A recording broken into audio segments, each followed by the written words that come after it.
I moved to Lisbon to forget them. I moved to start over. My ex-wife Camilla married her new F-guy exactly 3 weeks after our divorce papers were stamped. She called him a visionary. She called him a wealthy venture capitalist.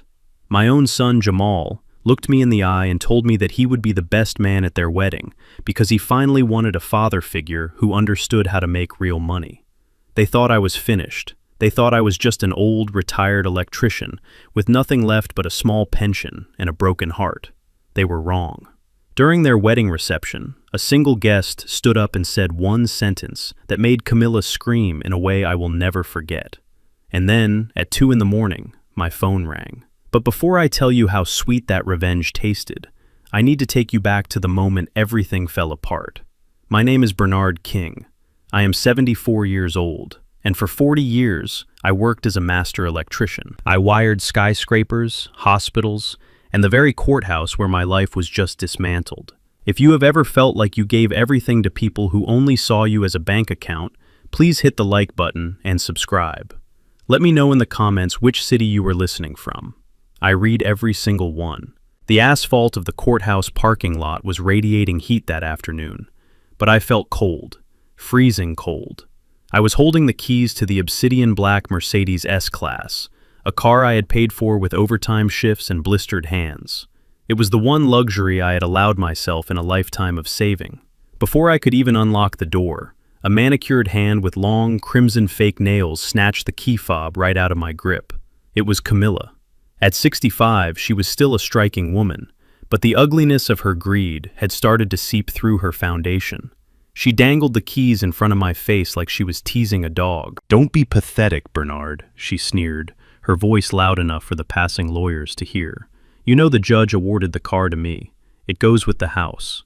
And the 60% of the savings. You don't need a luxury sedan to drive to the library, or wherever it is you old men go to waste time."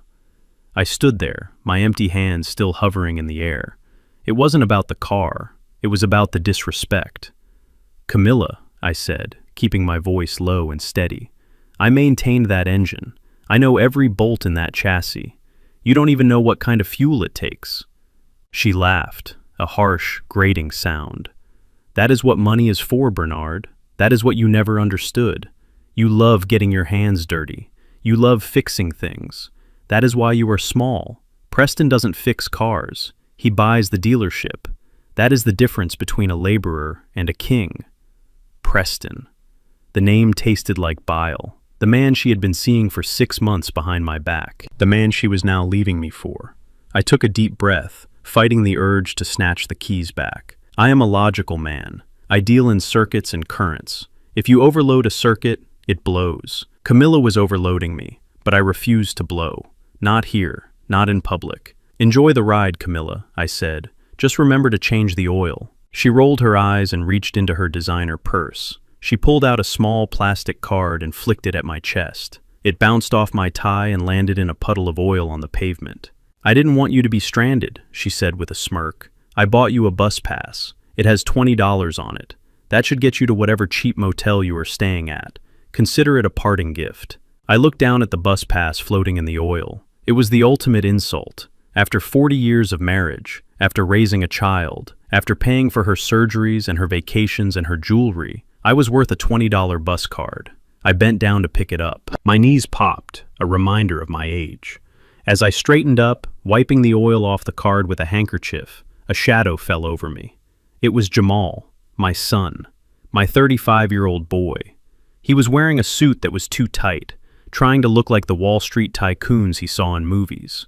He was carrying a box of Camilla's personal items from the car trunk to transfer them to her new life. "Jamal," I said, stepping forward, "I am glad you are here. Maybe we can grab dinner later. I need to figure out my next move." Jamal didn't look at me. He looked at his polished shoes. He shifted the box in his hands, avoiding my eyes. "I can't, Dad," he mumbled. "Preston is taking us to that new steakhouse downtown, the one where steaks cost $300. We are celebrating." "Celebrating?" I asked, feeling a crack in my composure. "Celebrating the end of your parents' marriage?" Jamal finally looked up, and what I saw in his eyes broke me more than the divorce decree. It was pity, mixed with contempt. Look, Dad, let's be real, Jamal said, his voice gaining a sudden, arrogant confidence. You had a good run, you worked hard, but the world has changed. You can't save your way to wealth anymore. Preston is going to teach me about leverage, about crypto, about venture capital. He paused, glancing at his mother, who was already sitting in the driver's seat of my Mercedes, revving the engine impatiently. You are a good guy, Dad, Jamal continued, twisting the knife. But you are small time. Preston is a wealthy man, a powerful man. He can open doors for me that you couldn't even unlock. You should be happy for Mom. She finally got the upgrade she deserves. Upgrade. My son called another man an upgrade, to the father who taught him how to throw a baseball, who sat up with him when he had fevers, who paid for the college degree he was currently not using. I looked at Jamal. I saw the weakness in his chin, the hunger for easy money in his eyes. I realized then that I hadn't just lost a wife. I had lost a son long ago. I just hadn't noticed, because I was too busy working to pay for the things they wanted. The horn honked. Jamal, let's go, Camilla yelled from the car. Don't waste your breath. He doesn't understand high finance. He thinks rich means having a savings account. Jamal gave me a quick, dismissive nod. Take care of yourself, Dad. Don't do anything crazy. Maybe get a hobby. He turned his back on me. He walked to the Mercedes, opened the passenger door, and got in. He didn't look back, not once. I watched as the car peeled out of the parking lot, leaving a trail of exhaust fumes. I stood there, alone, clutching the oily bus pass in one hand and my small suitcase in the other. Most men would have cried. Most men would have gone to a bar and drank themselves into a stupor. But I am not most men. I am a master electrician. When a system is corrupted, you don't mourn it. You disconnect it. You isolate the fault. And then you build a new circuit. I walked to the bus stop bench and sat down. The metal was hot against my back. I took out my phone. My hands were steady. My heart was beating a slow, heavy rhythm of absolute finality. I scrolled through my contacts until I found the number for my broker, Mr. Henderson. He answered on the second ring. Bernard, everything go okay in court? Sell it, I said. My voice was flat, devoid of emotion. Sell what, Bernard? The stocks? Everything, I said. The remaining portfolio, the bonds, the antique collection in storage, the land in Georgia. Everything that isn't cash, turn it into cash. Today. There was a silence on the line. Bernard, that is a significant liquidation. Are you sure? The market is a bit volatile right now. You might lose a few percentage points. I don't care, I said, watching a city bus rumble toward me, spewing black smoke. Liquidate it all. And wire the funds to the international account we set up last month. The international account? Bernard, are you going somewhere? Yes, I said, as the bus screeched to a halt in front of me. The doors hissed open, revealing a tired driver who looked like he hated his life. I stepped up, tapping the oily card Camilla had thrown at me against the reader. It beeped. Approved. I am going to Portugal, Mr. Henderson, I said, stepping to the back of the bus. When? He asked. Tonight, I replied. I hung up the phone and looked out the dirty window. The city of Chicago, the city I had helped build with my own hands, slid past me. My ex-wife thought she had stripped me bare. My son thought I was a failure. They thought they had taken everything, but they didn't know about the patent. They didn't know about the German energy contract, and they certainly didn't know that by taking the house and the car, they had just anchored themselves to a sinking ship, while I was cutting the rope to float away. Let them have the Mercedes. Let them have the house. I was about to find out just how much leverage Preston really had. I closed my eyes and let the vibration of the bus engine soothe me. This wasn't the end. This was the beginning of their education, and tuition was going to be very, very expensive. 6 months. That is how long it takes to learn that silence is not empty, but full of answers. In Chicago, my life had been a constant cacophony of demands. Camilla wanting a new sunroom, Jamal needing bail money for a failed business venture, Tiffany complaining that our family dinners weren't Instagrammable enough. But here in Lisbon, on the terrace of an apartment that overlooks the Tagus River, the only sound was the distant chime of a tram and the seagulls circling the red tile roofs. I took a sip of my espresso. It was strong, dark, and simple, just the way I like it. My neighbors here think I am just a retired pensioner living on Social Security. They see an old man in a linen shirt and comfortable sandals, walking to the market to buy fresh sardines. They treat me with a kindness I hadn't felt in decades. Bom dia, Senor Bernard, the baker says every morning. They don't know that the man buying a €2 loaf of bread holds the primary patent for the KV400 industrial circuit breaker. They don't know that every time a factory in Berlin powers up its assembly line, or a hospital in Tokyo switches to emergency generators, a fraction of a cent is deposited into an account that Camilla never knew existed. She never asked about my work. To her, I was just a blue-collar worker with dirt under his fingernails. She didn't understand that electricity is a language, and I was one of the few people who knew how to write poetry in it. I had protected that patent, not out of greed, but out of necessity. It was my safety net, and now it was my freedom. I placed my cup on the saucer, enjoying the warmth of the ceramic. I was finally breathing. My blood pressure was down. The phantom pains in my back were gone. I was ready to close the book on my past life completely. Then, my phone buzzed on the mosaic table. It was a jarring, mechanical sound that seemed to slice through the Portuguese sunlight. I looked at the screen. The name flashing there was Jamal. My thumb hovered over the decline button. I had spoken to him only once since the incident in the parking lot. A brief text message to confirm I had landed safely. He hadn't replied. Why call now? Why disturb the first real peace I had known in 40 years? I am a logical man. Logic dictates that you gather data before you make a decision. So, against my better judgment, I answered. Hello, Jamal, I said. My voice sounded deeper, calmer than he probably remembered. Dad? Is that you? The connection was clear, but his voice sounded tinny, rushed. There was no warmth in it. No, hello, how are you? No happy birthday, even though I had turned 75 last week. Yes, Jamal, it is me. Is everything all right? Yeah, everything is great. Fantastic, actually, he said, but he was speaking too fast. I could hear the clinking of glasses in the background, the murmur of a crowded room. We are at the country club. Preston just bought a round of drinks for the entire members' lounge. I didn't say anything. I let the silence stretch, forcing him to fill it. Anyway, Dad, I am calling because Mom wanted me to tell you. It is official. The wedding is next month. I looked out at the river. A small sailboat was fighting against the current. Next month? I asked. The divorce was finalized 6 months ago. That is a very fast timeline. It is a whirlwind romance, Dad, Jamal said, his voice taking on a defensive edge. When you know, you know. Preston doesn't like to wait.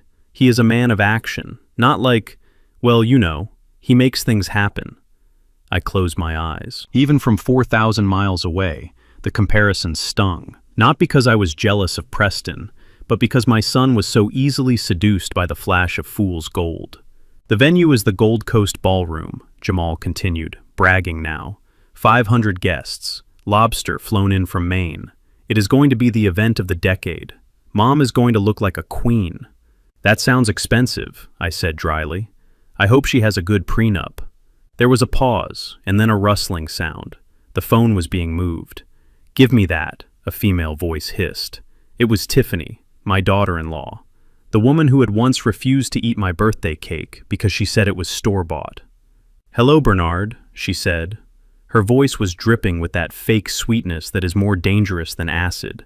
We just wanted to make sure you got the message clearly. We are sending an invitation, just for formality. But honestly, you don't need to come. I gripped the phone tighter. Excuse me? Look, let's be realistic, Tiffany laughed. A sound that grated on my nerves. A ticket from Europe is expensive, especially for someone on a fixed income like you. We don't want you to stress about money. And honestly, Preston has invited senators, CEOs, people from the Forbes list. It might be awkward for you. We don't want you to feel out of place in your old suits. I looked down at my shirt. It was made of Egyptian cotton, tailored by a man in Lisbon who used to dress royalty. But to Tiffany, value was only found in logos, not quality. So, you are calling to uninvite me? I asked, keeping my tone even. We are calling to save you the embarrassment, she corrected, and to let you know that you have been replaced. Preston is going to walk Jamal down the aisle when he renews his vows with me next year. He is going to be the grandfather to our future kids. He is the patriarch now. We just thought you should know so you don't show up and make a scene. She didn't wait for a response. I heard her laugh again, a nervous, high-pitched sound before the line went dead. I slowly lowered the phone to the table. The sun was still shining, the river was still flowing, but the temperature in my world had dropped 10 degrees. Replaced, embarrassment, fixed income. I sat there for a long time, analyzing the conversation. I replayed their words in my head, stripping away the insults to find the data underneath. As an engineer, you learn that noise is often a distraction from the signal. Tiffany and Jamal were making a lot of noise. They were bragging, posturing, insulting. But why? If they were truly happy, if Preston was truly this billionaire savior, why call me? Why go out of their way to tell me not to come? If I was so insignificant, so poor, so past it, why did I still occupy enough real estate in their minds to warrant an international call? I tapped my finger on the table. 1 tap, 2 taps, 3 taps. Fear. That was the signal hidden in the noise. They were afraid. Tiffany's laugh was too loud. Jamal's praise of Preston was too frantic. They sounded like people trying to convince themselves, not me. And then a thought struck me. A cold, hard realization that made me sit up straight. Preston, the venture capitalist, the man who appeared out of nowhere, the man who was spending money like water. I thought about the house Camilla had taken. I thought about the joint accounts she had drained. And then I remembered something else, a small, seemingly insignificant detail from the divorce proceedings, a safety deposit box at the downtown bank. It was in my name, but I had given Camilla access years ago. I had assumed she cleared it out along with everything else. But what if she hadn't? What if she couldn't? And more importantly, I remembered a clause in the property deed of our old house, a mechanic's lien I had placed on the property myself 20 years ago when I rewired the entire estate to industrial standards. It was a technicality, a way to protect the asset in case of a lawsuit against my business. I had never removed it. If Preston was trying to leverage the house for loans, if he was trying to refinance to pay for this event of the decade, that lien would pop up. It would require my signature to clear. But they hadn't asked for my signature, which meant one of 2 things. Either they didn't know about it yet, or they had forged it. I looked at my phone again. "You don't need to come," Tiffany had said. "We don't want you to make a scene." They weren't afraid of me being poor. They were afraid of me being present. I stood up. The peaceful retirement, the sardines, the afternoon naps, they would have to wait. There was a short circuit in the system, and it was threatening to burn down the only thing I still cared about, my name and my legacy. I couldn't let my son, as foolish as he was, destroy himself completely. Or maybe, just maybe, I needed to see the fire with my own eyes to believe it. I opened the airline app on my phone. Tiffany had worried about me affording a ticket. She thought I would be scraping pennies together. I scrolled past the economy seats. I scrolled past business class. I selected first-class suites for the flight to O'Hare tomorrow morning. I wasn't going back for the wedding cake. I was going back to inspect the wiring, because I had a feeling that this wealthy new life my ex-wife was building was wired to explode, and I wanted to be holding the remote control when it happened. "One-way ticket," I whispered to the empty terrace. I went inside to pack. I chose my best suit, the charcoal gray one, the one that looked like armor. They wanted a ghost, they were about to get a haunting. Chicago O'Hare Airport has a specific smell. It smells of industrial cleaner, jet fuel, and anxiety. For 40 years, that smell meant work. It meant I was there to fix a blown transformer in Terminal 3, or troubleshoot the baggage claim conveyor belts that had jammed for the 100th time. But today, stepping off the plane from Lisbon, the smell was different. It smelled like a battlefield. I walked through the automatic doors of the International Arrivals Terminal, not as the hunched-over, exhausted man who had left 6 months ago, but as Bernard King, a man who had spent his mornings swimming in the Atlantic and his afternoons reading philosophy. My charcoal suit fit perfectly across my shoulders. I had lost 20 pounds of stress weight. My beard was trimmed sharp. I didn't look like a victim. I looked like a man who owned his own time. I was heading toward the taxi stand, pulling my leather carry-on bag, when a commotion near the VIP pickup area caught my attention. Usually, I would ignore it. Noise is just inefficiency escaping from a system. But then I heard a voice I knew better than my own heartbeat.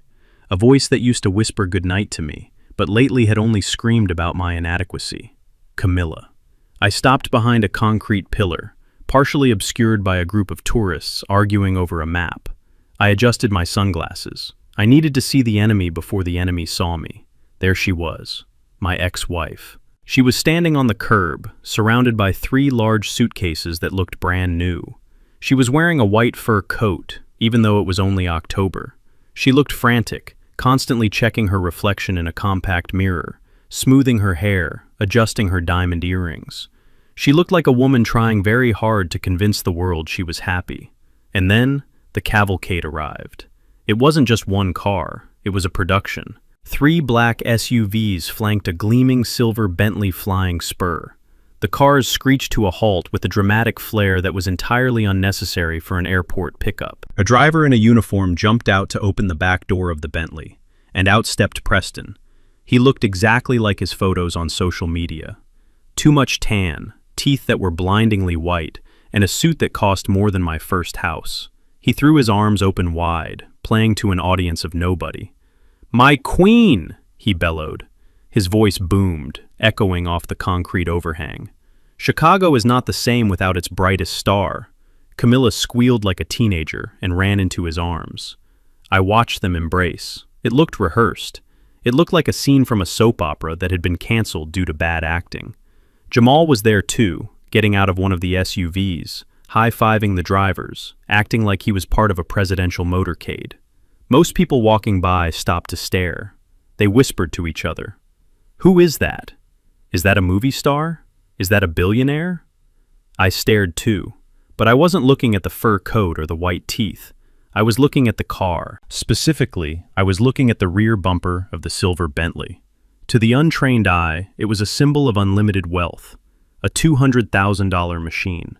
But I am not an untrained eye. I am a master electrician who spent 40 years servicing the garages of Chicago's elite and Chicago's pretenders. My eyes locked onto the license plate frame. It was discreet, black chrome, but I saw the logo etched into the bottom corner, a small, stylized crown with the letters EE, Empire Exotics. A cold smirk touched my lips. Empire Exotics wasn't a dealership. It was a high-end rental agency on the South Side. I knew them well because I had rewired their security system 3 years ago after they had a series of thefts. I knew their inventory. I knew their rates. And I knew that they specialized in renting luxury vehicles to music video producers and influencers who needed to look rich for exactly 24 hours. Real billionaires don't rent cars with rental agency frames. Real billionaires have drivers who own the cars, or they have private plates. Preston Sterling, the venture capitalist who was supposedly reshaping the economy, was picking up his bride in a rental that cost $1,200 a day. I watched as the driver loaded Camilla's bags. I noticed the trunk didn't close automatically. The driver had to push it down firmly. That meant the hydraulic latch was failing. It was a maintenance issue Empire Exotics hadn't fixed yet. Preston wasn't buying the world. He was renting it by the hour. As they peeled away, tires chirping, leaving a cloud of exhaust, I finally moved. I walked to the taxi line, my mind racing. A rental car is not a crime. Maybe his own car was in the shop. Maybe he liked the variety. But coupled with Jamal's desperate phone call, it was a red flag the size of a billboard. "Driver," I said as I slid into the back of a yellow cab, "take me to First National Bank on Dearborn Street." I didn't go to my hotel. I didn't go to get food. I went straight to the money. First National was a cathedral of marble and brass. It was where I had banked for 30 years. It was where I had deposited my first paycheck as an apprentice. It was where I had signed the mortgage for the house that Camilla now called her own. I walked in, the cool air conditioning hitting my face. The security guard, old Mike, looked up from his desk. His eyes widened when he saw me. "Mr. King? Is that you? You look different. You look 10 years younger, man." "Travel agrees with me, Mike," I said, shaking his hand. "Is Arthur in?" "Mr. Henderson?" "Yeah, he is in his office. Go on back. He has been asking about you." I knocked on the heavy oak door of the branch manager's office. Arthur Henderson, a man I had known since we played high school football together, looked up from his computer. He dropped his pen. "Bernard!" he exclaimed, coming around the desk to hug me. I thought you were gone for good. You look like you just bought the sun. I sat down in the leather chair opposite him. I didn't waste time with small talk. I am an engineer. I identify the fault and I fix it. Arthur, I need to see my file, and I need to ask you a question about the property. Arthur's smile faded. He sat back down, his expression shifting from friendly to professional, and then to something that looked like concern. He tapped a few keys on his keyboard. I assume this is about the recent activity? Arthur asked quietly. What activity? I asked. The divorce decree gave Camilla the house. My name is off the title. I know that. I signed the quitclaim deed. Yes, Arthur said, turning the monitor so I could see. Your name is off the title, but your name is still attached to the original lien history, so I get notified of major changes. Bernard, 2 weeks ago, Camilla refinanced the house. I leaned forward. Refinanced? Ideally, she should own it free and clear. I paid off that mortgage 5 years ago. She took out a home equity line of credit, Arthur said, pointing to a figure on the screen, a massive one. She pulled out 80% of the home's appraised value. That is $600,000, Bernard, in cash. The room went silent. The hum of the server in the corner seemed to grow louder. $600,000. That was the safety net I had built for her. That was the roof over her head. Why? I asked. Why would she need that kind of liquidity? She has half my savings. She has the alimony. Arthur hesitated. He looked at the door to make sure it was closed. She came in here with him, Bernard. That guy, Sterling. He did all the talking. He told the loan officer, who, by the way, was very charmed by him, that he needed bridge capital for a unicorn investment opportunity. He used a lot of buzzwords: blockchain, AI integration. He said he was letting Camilla in on the ground floor because he loved her. He said he was going to triple her money in 3 months. I felt a cold knot tighten in my stomach. It wasn't anger. It was the sickening feeling of watching a building collapse in slow motion because someone removed a load-bearing wall. He is a billionaire, Arthur, I said, my voice dripping with irony. Why does a billionaire need his fiancée's house money for bridge capital? Exactly, Arthur whispered. We ran a soft check on him, just standard procedure. Bernard, the man is a ghost. He has credit cards, sure. He has an LLC registered in Delaware. But he doesn't bank with any of the majors in Chicago. His wealth seems to be entirely liquid and moving constantly. But Camilla, she signed the papers. She was looking at him like he was a god. She wired the funds to his LLC account the same day. I sat back, staring at the ceiling. The rental Bentley. The frantic phone call from Jamal telling me not to come. The $600,000 extracted from the house like marrow from a bone. It wasn't just a bad marriage. It was a harvest. Preston Sterling wasn't marrying my wife. He was consuming her assets, and Jamal, my foolish, greedy son, was probably next in line to be eaten. Does Jamal know? I asked. Arthur shook his head. Jamal co-signed as a witness. He was talking about buying a Lamborghini with his share of the profits. I stood up. My hands were trembling, not from fear, but from the sheer magnitude of the stupidity I was witnessing. They had called me a failure. They had called me cheap. And all the while, they were handing the keys to the kingdom to a man who didn't even own his own car. Thank you, Arthur, I said, buttoning my jacket. Bernard, what are you going to do? Arthur asked, standing up. It is legal. She signed it willingly. You can't stop it. I walked to the door and looked back. The old Bernard would have rushed to her house, begged her to stop, screamed at her until she listened. The old Bernard would have tried to save her from herself. But the old Bernard was dead. He died in that parking lot when she threw a bus pass at him. I am not going to stop it, Arthur, I said, my voice cold and steady. I am just going to make sure that when the lights go out, I am the only one holding a flashlight. I walked out of the bank and into the Chicago wind. It cut through my suit, but I didn't feel it. I had a wedding to prepare for, and I needed to make sure I had a front row seat when the check finally came due. My phone buzzed in my pocket, a text from Tiffany. Reminder, the rehearsal dinner is for wedding party only. Don't embarrass us by showing up. I looked at the message and typed a reply. Understood. I will just be a spectator. I hit send. A spectator. Yes, that is exactly what I would be. A spectator at an execution. But first, I had one more stop to make. I needed to visit the one place Preston Sterling would never expect me to go. I needed to visit the rental car agency, because if I knew Empire Exotics, they kept detailed records of who drove their cars, and more importantly, whose credit card was actually on file. I raised my hand for a taxi. The game had just changed. They were playing checkers with money they didn't have. I was about to play chess with the truth. And the truth, as I have learned in 74 years of life, is the only thing that never devalues. The Gilded Horn is the kind of restaurant where the lighting is intentionally dim, the menus have no prices, and the waiters look down on you if you ask what the soup of the day is. It is a temple of excess in the heart of Chicago, a place where people go not to eat, but to be seen eating. I walked in 5 minutes late. I had spent the afternoon watching my ex-wife's house from a coffee shop across the street, observing a moving truck take away the last of the furniture I had built with my own hands. Now, I was ready to see the people who were spending the proceeds. The maitre d', a young man with slicked back hair and a sneer practiced in a mirror, tried to stop me. "Do you have a reservation, sir?" he asked, his eyes scanning my suit, looking for a reason to turn me away. "I am with the Sterling party," I said, my voice calm and authoritative. His face changed instantly. "Ah, Mr. Sterling, the VIP room, right this way." He led me through the main dining room, past tables of politicians and athletes, to a semi-private alcove in the back. They were already seated, Camilla looking like a disco ball in a sequin dress that was far too young for her, Jamal nervously nursing a scotch, Tiffany scrolling through her phone, ignoring everyone, and Preston.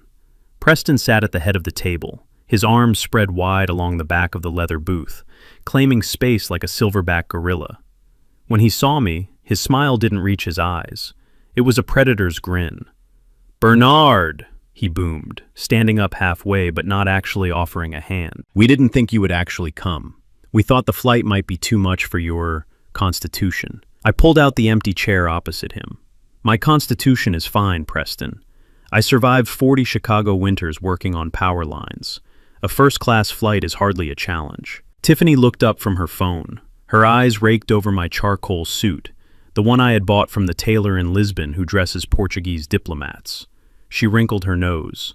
"Is that what you are wearing to the wedding, Bernard?" she asked, her voice loud enough to turn heads at the next table. "It looks a bit boxy. Did you pick it up at a discount outlet? We really wanted this to be a black tie affair. We don't want you looking like the help." I smoothed the lapel of my jacket. The fabric was Super 150S wool, soft as butter. It cost more than her first car. "It is custom made," said softly. "In Europe, we prefer fit over flash." She rolled her eyes. "Europe, please. You probably bought it at a tourist trap." Preston is wearing Tom Ford. That is what success looks like. Camilla placed a hand on Preston's arm, marking her territory. "Don't be mean, Tiffany. Bernard does the best with what he has. He has always been frugal." Preston chuckled. "Let's get the man a drink. Waiter." A sommelier appeared instantly, holding a leather-bound wine list. "Bring us the Chateau Margaux, 1996, Preston commanded without even looking at the list. "And bring a tasting glass for my friend here." He pointed a thick finger at me. "Bernard, I want you to taste this. You probably drink that box stuff, right? Or maybe beer. This will educate your palate. It is a $2,000 bottle. Try not to gulp it." The table went silent. Jamal looked down at his plate. He knew I didn't drink boxed wine. He knew I had built a small wine cellar in our basement years ago, before Camilla turned it into a shoe closet. The sommelier poured a small amount of the dark red liquid into a glass and placed it in front of me. Preston watched me with amusement, waiting for me to be overwhelmed, to be grateful for his charity. I picked up the glass. I swirled it gently. I held it to the light.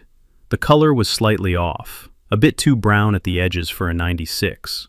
I took a sniff. Cork, I thought. The wine was corked. It had turned. It smelled like wet cardboard and vinegar. I looked at Preston. He was beaming, expecting me to praise him. "Well?" he asked. "What do you think? Can you taste the oak? The history?" I set the glass down. "It is certainly distinct," I said diplomatically. "It has a very pungent aroma. I think it suits you perfectly, Preston." He didn't catch the insult. He laughed and clapped his hands. "Pour it for everyone. We are celebrating." "Celebrating what?" I asked. Preston leaned forward, his elbows on the table. The future, Bernard. My future.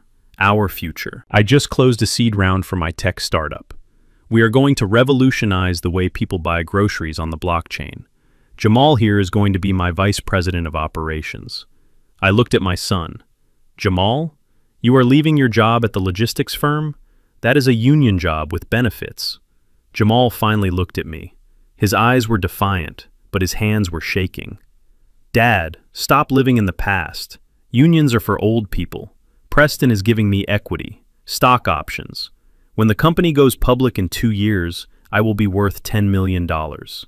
And what is your salary until then? I asked. Jamal hesitated. We are taking a nominal salary to maximize growth, but Preston is covering my expenses. He is taking care of us. I looked at Camilla. She was nodding vigorously. He is so generous, Bernard. He paid off Jamal's student loans last week. Did you see the receipt? I asked her. Or did he just tell you he did it? Bernard, Camilla snapped. Why do you always have to be so negative? Why can't you just be happy that our son finally has a father figure who knows how to win? The words hung in the air like smoke. A father figure. Jamal cleared his throat. He reached into his jacket pocket and pulled out a small velvet box. He didn't open it, he just held it. Actually, Dad, there is something I need to tell you, Jamal said. Go on, son, Preston encouraged him, leaning back and taking a sip of the spoiled wine.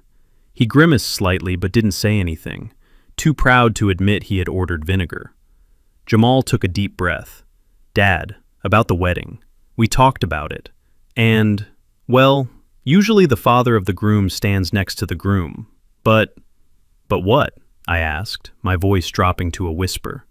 But Preston is the one who made this wedding possible, Jamal said, the words rushing out. He paid for the venue. He paid for the honeymoon. He has been more of a father to me in 6 months than you were in 30 years. You taught me how to save pennies. You taught me how to make millions. Jamal looked at Preston, seeking approval. So, Jamal continued, I asked Preston to be my best man, and to stand in the father's place during the ceremony. He will give the toast. He will sign the registry. And where do I stand? I asked. Tiffany chimed in, smiling cruelly. You are a guest, Bernard. We have a table for you near the back, next to Great Aunt Martha. You know, the deaf one. We didn't want you to feel pressured to make a speech. We know you aren't very articulate. I looked at the 4 of them. My ex-wife, who sold our memories for a rental car ride. My daughter-in-law, who measured human worth in Instagram likes. My son, who was trading his dignity for stock options in a company that didn't exist. And Preston, the conductor of this train wreck, drinking rotten wine and thinking it was nectar. I felt a strange sensation in my chest. It wasn't pain. It was relief. The final tether had been cut. I was free. I stood up slowly. I buttoned my jacket. I understand, I said. Preston laughed. No hard feelings, old sport. It is just business, evolution, survival of the fittest. I picked up my water glass. To the groom, I said, looking at Jamal, may your equity be as real as your loyalty. I turned to Preston. And to the new patriarch, I hope your wallet is as thick as your mouth, Preston, because carrying this family is heavier than it looks. Preston's smile faltered for a second. What is that supposed to mean? It means, enjoy the dinner, I said.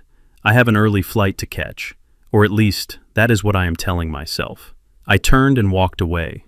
I didn't look back. I could feel their eyes on me.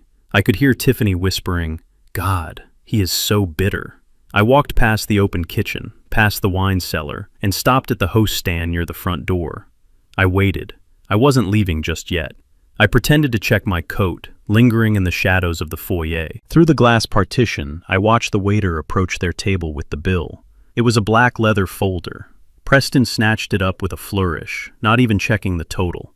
He pulled out a black metal credit card and tossed it onto the tray like a throwing star. I counted the seconds. 1, 2, 3. The waiter walked to the terminal at the side station. He swiped the card. He frowned. He wiped the strip on his apron and swiped it again. He tapped the screen. He walked back to the table. He leaned down and whispered something to Preston.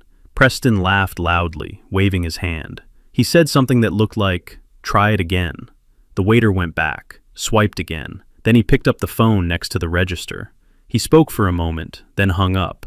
He walked back to the table, this time without the folder. I saw Preston's face change.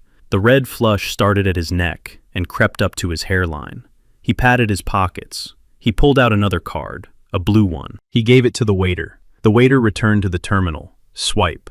Pause. Shake head. I saw Camilla reach into her purse. She pulled out a card, but Preston stopped her. He grabbed her wrist. He was arguing with the waiter now. I could see his gestures getting wilder. He was pointing at his suit, pointing at the table, probably screaming, "Do you know who I am?" The manager began to walk over. That was all I needed to see. The first crack in the dam. The water was starting to leak through. I pushed open the heavy front door and stepped out into the cool Chicago night. The air tasted sweet. "Hey, buddy," a valet called out. "You need your car?" "No," I said, flagging down a passing taxi. "I don't have a car. I have a bus pass, and it is the most valuable thing in the world right now because it is paid for." As the taxi pulled away, I looked back at the restaurant. Through the window, I saw Preston standing up, red-faced, while Jamal frantically searched his own empty pockets. The dinner was on them, but the real bill? The real bill was coming tomorrow, and the interest rate was going to be deadly. The wind off Lake Michigan in October cuts through you like a knife. But on the deck of the yacht Preston had chartered, the cold was the only honest thing present. The vessel was named the Golden Horizon, 120 feet of fiberglass and vanity bobbing in the dark water. It was impressive, I will admit. Waiters in white tuxedos circulated with trays of caviar that looked like buckshot, and a jazz quartet played softly in the corner, fighting a losing battle against the wind. I stood by the railing, clutching a glass of sparkling water. I watched the city skyline drift by, the lights of Chicago shimmering like distant stars. It was the city I had helped power, grid by grid, wire by wire. Now, I felt like a stranger floating past it. Tiffany had made it clear that my presence was tolerated, not desired. She had placed me at a small, high-top table near the stern, away from the heat lamps and the VIP seating. But from my vantage point in the shadows, I could see everything. I was the safety inspector looking at a building that was about to be condemned. The center of gravity, as always, was Preston. He was holding court near the bow, surrounded by a group of men who looked hungry. Not hungry for food, but for the kind of easy money that ruins lives. Jamal was right next to him, practically vibrating with excitement. My son looked like a child who had been invited to the grown-ups table for the first time, unaware that he was actually on the menu. I moved closer, keeping to the edge of the crowd. I wanted to hear the pitch. "Gentlemen," Preston's voice carried over the wind, loud and confident. "The banking system is a dinosaur. It is slow. It is regulated by people who want to keep you poor. What I am offering you is not just an investment. It is an exit strategy from the Matrix." He pulled out his phone and tapped the screen. A graph appeared, a jagged green line shooting upward toward infinity. "We call it Liberty Coin," Preston said, his eyes gleaming. "It is backed by lithium deposits in South America that my firm has exclusive rights to. We are talking about 300% returns in the first quarter, conservative estimates." I watched Jamal's face. He was staring at the phone screen with a mixture of awe and greed. He wasn't asking about the mining permits. He wasn't asking about the blockchain auditing. He was just seeing the imaginary zeros adding up in his bank account. "I'm in," one of the guests said. A man I recognized as a local car dealership owner. "Put me down for 50. 50,000, Preston laughed, a dismissive sound. "That is a good starter position, Mike, but the real tier begins at 200. That is where you get the founder's equity." "I'll do 200, Jamal blurted out. My heart stopped. $200,000. That was everything. That was the money from the house refinance. That was the money Camilla needed to live on when this house of cards collapsed. Preston clapped a hand on Jamal's shoulder, squeezing it tight. "That is my boy. That is vision. You see, gentlemen, this young man understands the future. He is not afraid to pull the trigger. I wanted to step in. I wanted to grab Jamal by the lapels and shake him until his teeth rattled.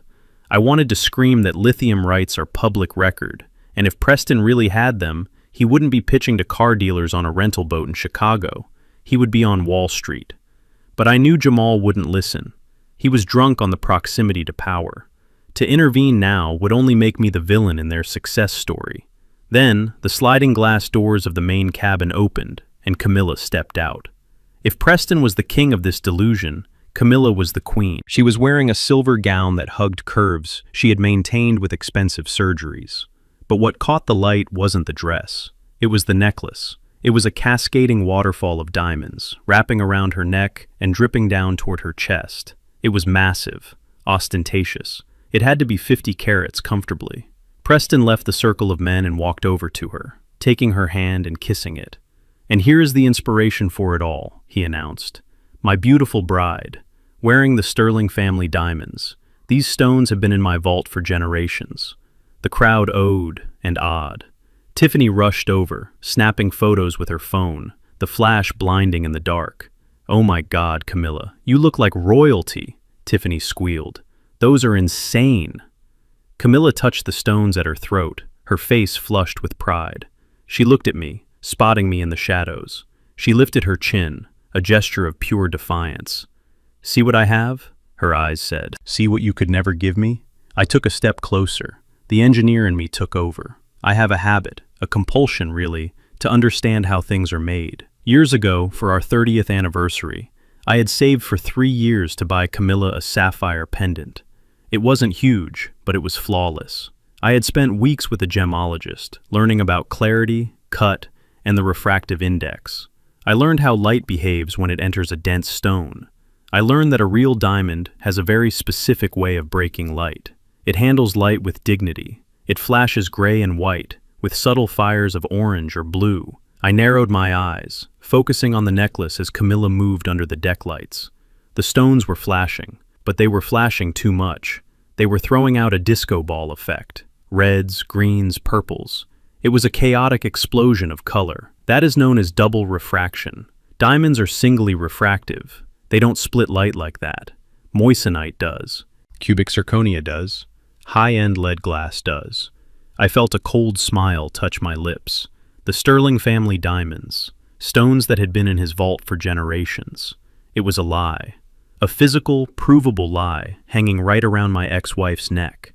If the diamonds were fake, the lithium mines were fake, the coin was fake, the man was fake. I looked at Preston. He was basking in the adoration, his arm around Camilla's waist.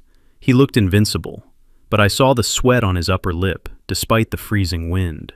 I saw the way his eyes darted around the perimeter, constantly scanning, constantly checking.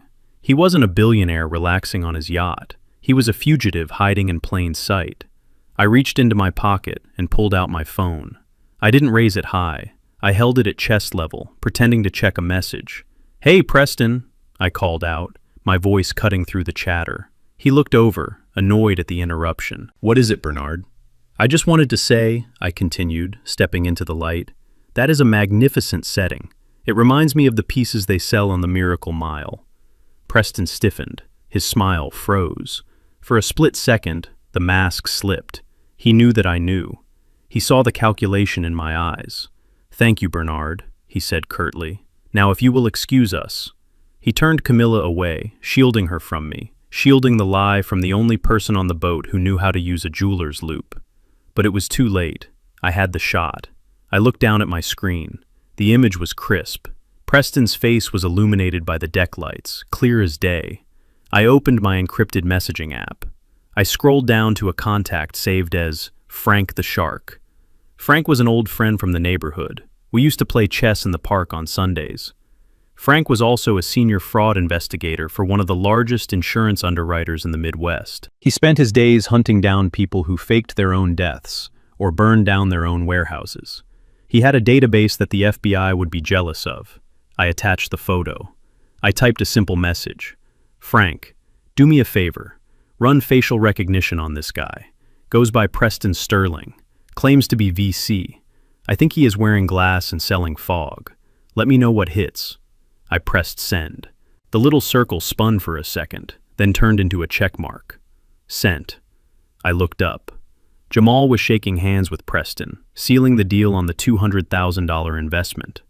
Camilla was laughing, touching her fake diamonds, oblivious to the fact that she was wearing a symbol of her own bankruptcy. I finished my sparkling water. It tasted flat. I had done my part. I had gathered the data. Now, I just had to wait for the lab results. As I walked toward the gangplank to leave the party early, Tiffany blocked my path. She had a glass of champagne in her hand and a smirk on her face. "Leaving so soon, Bernard?" she asked. "It must be hard, seeing what a real provider looks like." I looked at her. I looked at the yacht that wasn't theirs. I looked at the jewelry that wasn't real. And I looked at the son I had lost to this illusion. "It is educational, Tiffany," I said quietly. "I am learning a lot tonight." "About what? Being second best?" "No," I said, stepping around her. "About the cost of tuition." I walked down the ramp onto the solid concrete of the dock. The ground beneath my feet felt good, stable, real. Behind me, the yacht party continued, a floating bubble of lies drifting on a dark, cold lake. My phone buzzed in my pocket, a reply from Frank. On it, "Give me 24 hours. If he is who I think he is, you might want to stay clear of the blast radius." I buttoned my coat against the wind. I wasn't going to stay clear. I was going to be right in the center of it. Because when this bomb went off, I needed to make sure the debris didn't bury the only thing I had left to save, my own dignity. The countdown had begun. It was 11 o'clock at night when the knock came. It wasn't a polite tap. It was a rhythmic, impatient pounding that shook the heavy door of my hotel room. I had been sitting in the armchair by the window, reading a report on industrial surplus value, trying to distract myself from the image of my ex-wife wearing a necklace made of glass. I knew who was at the door before I even opened it. There is a specific cadence to desperation, and my son Jamal had been broadcasting it for 2 days. I opened the door. Jamal stood in the hallway, bathed in the yellow fluorescent light. He looked terrible. His tie was loosened, hanging askew like a noose he had failed to tighten properly. His eyes were bloodshot, and there was a sheen of sweat on his forehead despite the air-conditioned chill of the hotel.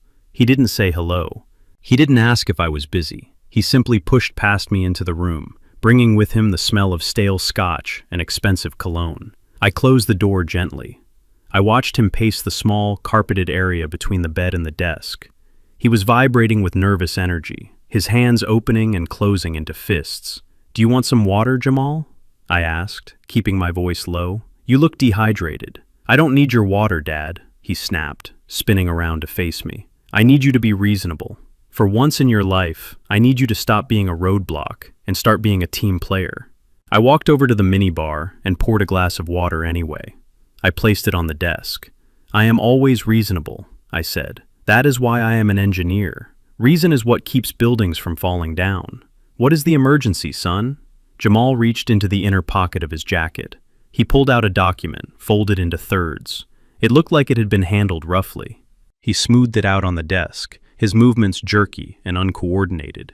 "It's the trust," he said. "The education fund you set up for the grandkids." I looked at the paper. It was the deed to the King Family Trust.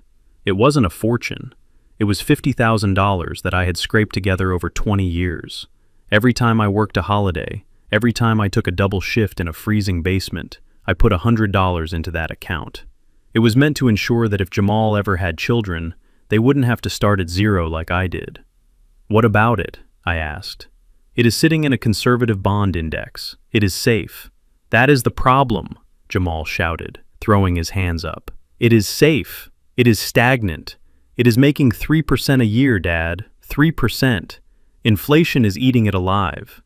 "And let me guess," I said, leaning against the wall. "Preston has a better idea?" Jamal's eyes lit up with that fanatical gleam I had seen on the yacht. "Yes." Preston looked at the portfolio. "He laughed, Dad. He actually laughed. He said it was money under a mattress. He wants to move it into his liquidity pool. He can guarantee 15% monthly returns. He wants to manage it for us, for free, because he cares about the family legacy." I felt a sharp pain in my chest. It wasn't a heart attack. It was the heartbreak of realizing that my son wasn't just a victim. He was a willing accomplice to his own destruction. He was willing to take the only pure thing I had created, a safety net for unborn children, and feed it to a wolf. "So you were here to get me to sign over the trustee rights?" I asked. "I am here to get you to sign the release," Jamal corrected. "Preston needs full authorization to move the principal, tonight. The market opens in Tokyo in 3 hours, and he wants to position the capital before the morning bell." "And if I refuse?" I asked. Jamal stopped pacing. He looked at me, and for the first time, I saw something truly dark in his face. It was the look of a man who had burned so many bridges, he had no choice but to jump into the fire. "Don't make this ugly, Dad," he said, his voice dropping to a menace. "Preston has lawyers, powerful lawyers. If you claim to be managing this money, but you are mismanaging it by letting it stagnate, that is a breach of fiduciary duty. We can sue you. We can have you declared incompetent." Preston said he could have a competency hearing scheduled by Monday.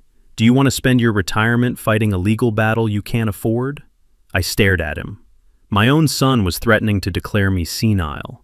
He was threatening to drag me through the mud, to destroy my reputation, all to get his hands on $50,000 to give to a con artist.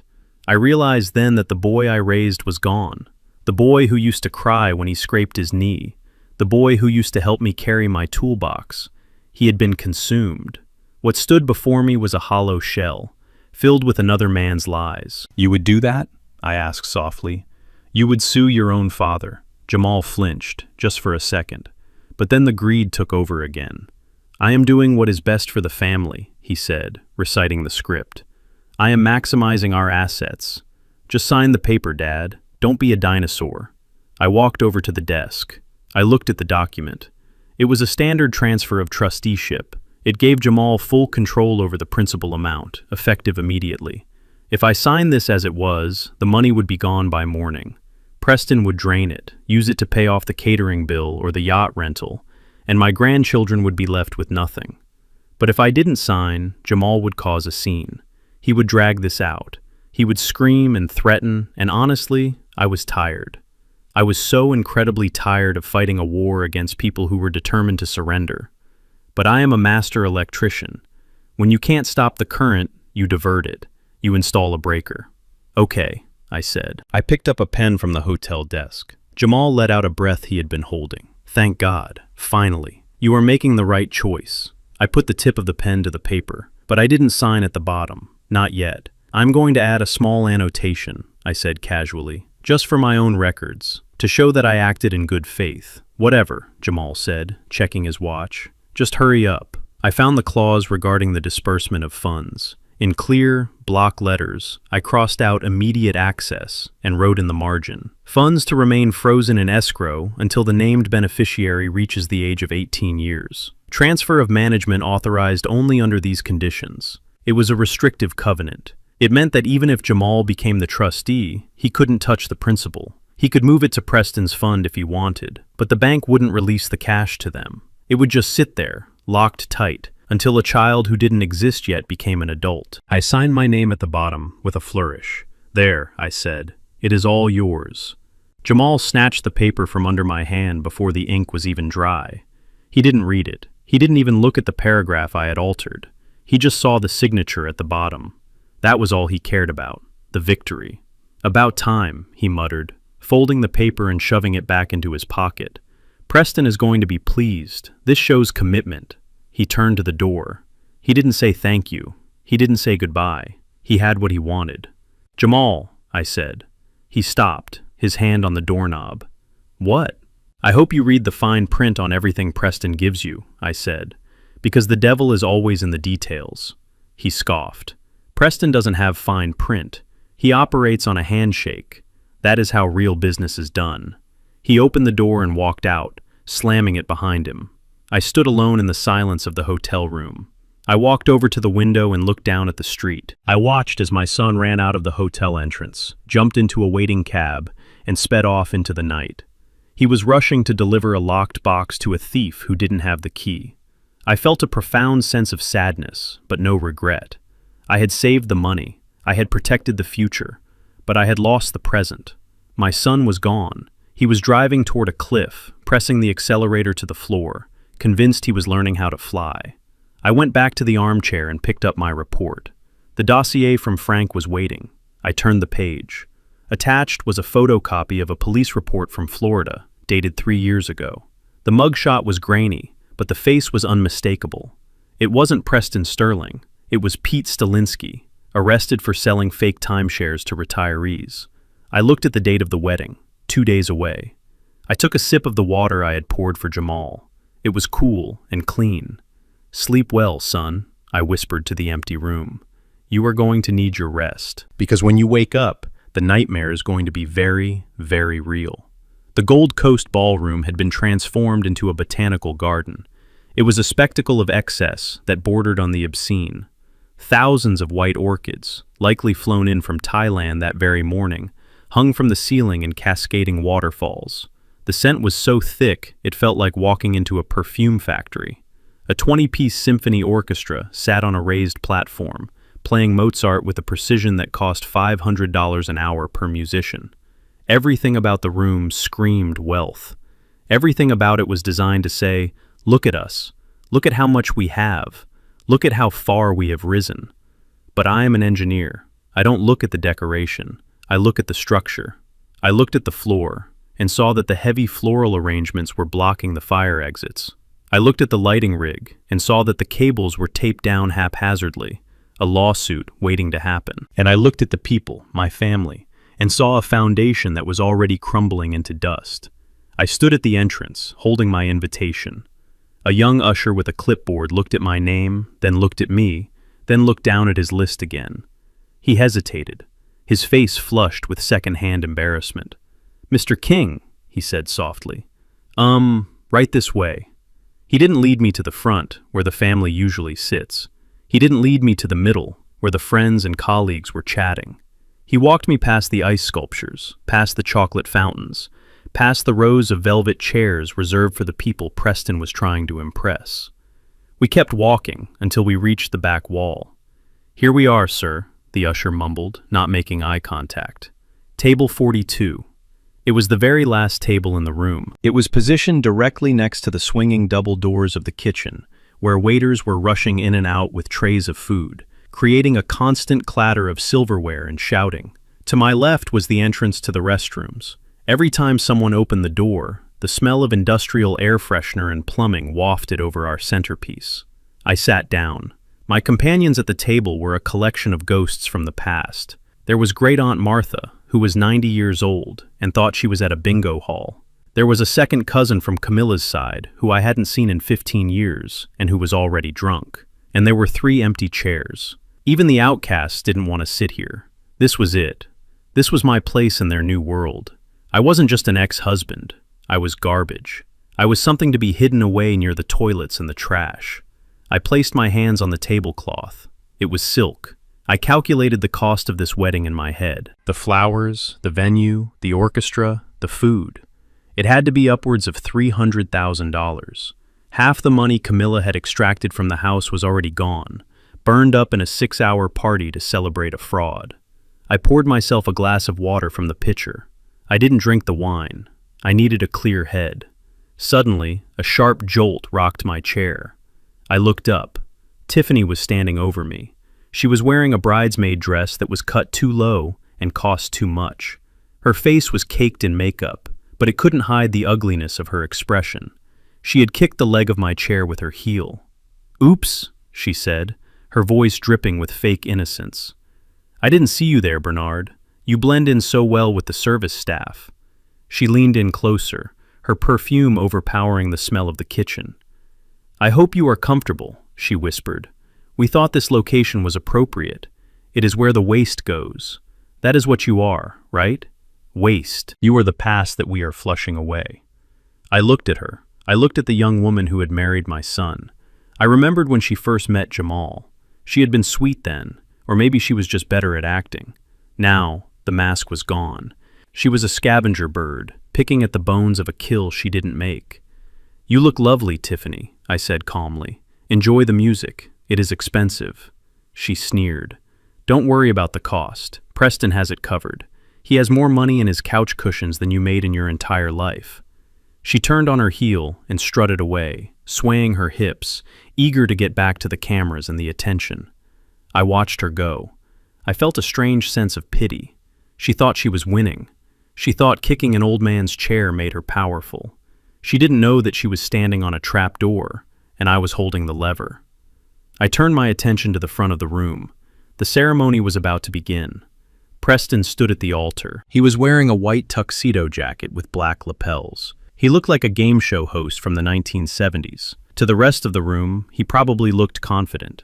He was smiling, waving to people, shaking hands. But I pulled out my glasses. I put them on. I focused. Preston was melting. Even though the ballroom was kept at a crisp 68 degrees, beads of sweat were rolling down his forehead. His collar was wet. He kept wiping his palms on his trousers. And he couldn't stop moving. He shifted his weight from foot to foot. He adjusted his tie. He touched his cufflinks. But the biggest tell was the phone. Every 30 seconds, when he thought no one was looking, he would slide his phone out of his pocket, glance at the screen, and then shove it back in. His expression would tighten for a fraction of a second, a micro-expression of pure panic, before he plastered the smile back on. I knew that look. It is the look of a contractor who realizes he forgot to install the support beams, and the concrete is already pouring. He was waiting for something. A wire transfer, a confirmation, or maybe a warning. Jamal was standing next to him, beaming with pride, puffing out his chest. My son looked at Preston with total adoration. He didn't see the sweat. He didn't see the panic. He only saw the white tuxedo and the promise of millions. The orchestra swelled. The wedding march began. The heavy double doors at the back of the room opened. Everyone stood up. Everyone turned to look. Camilla appeared. She was wearing a dress that must have cost $20,000. It was encrusted with crystals. She had a tiara on her head. She looked beautiful, in a way, but she also looked terrifying. Her smile was fixed, rigid. She walked down the aisle, clutching a bouquet of white roses so tightly her knuckles were white. She walked past me without a glance. She didn't see the man who had loved her when she had nothing. She only saw the altar. She only saw the pot of gold at the end of the rainbow. As she reached the front, Preston stepped down to meet her. He took her hand. I saw him lean in and whisper something in her ear.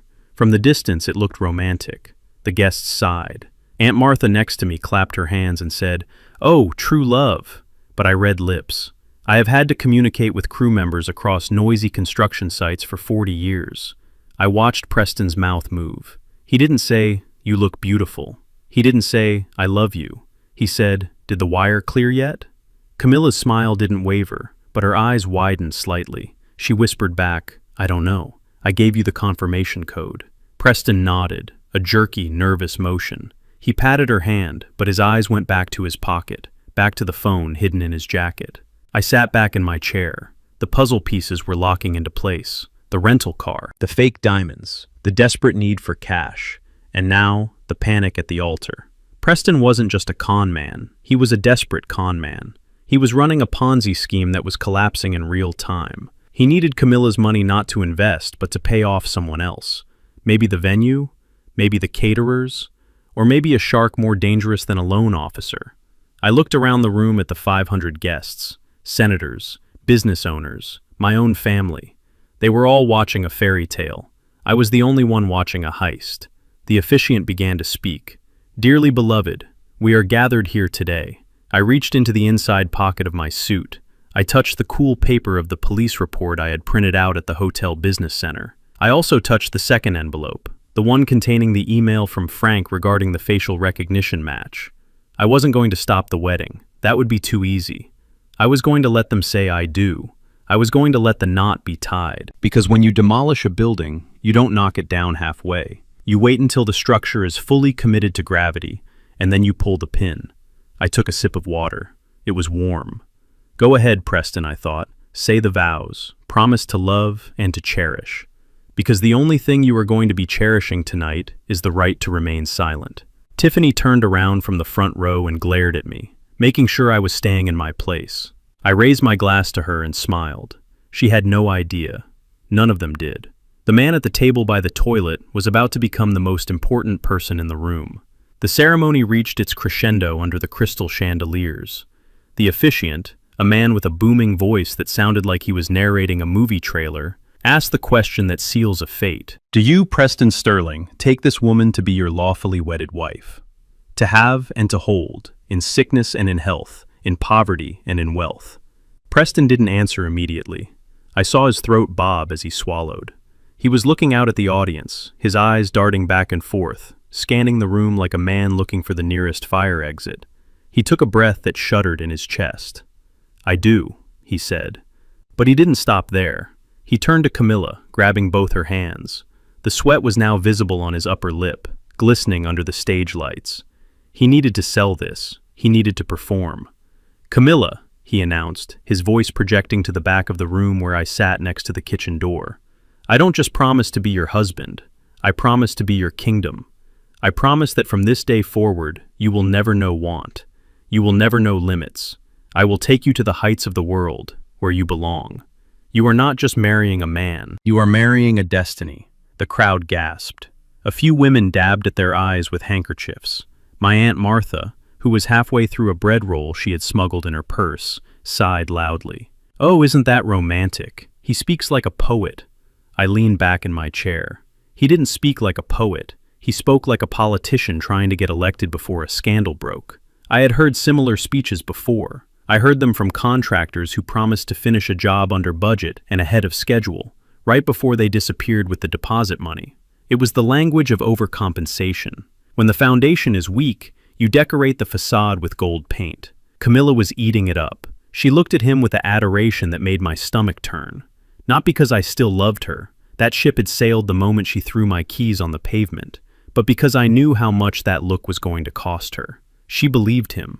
She believed that she had finally won the lottery. She didn't realize she was holding a ticket for a drawing that had happened yesterday. "I take you, Preston," she sobbed into the microphone, "to be my king." They exchanged rings. Preston fumbled with the band. His hands were shaking so badly that he almost dropped it. He laughed it off, a nervous, high-pitched chuckle that didn't match his baritone persona. "I'm just so excited, folks," he shouted to the crowd. As he slid the ring onto her finger, I scanned the room again. I am an observer. It is what I do. I look for the anomaly in the circuit. I look for the one wire that is frayed, the one fuse that is too hot. And then I found him.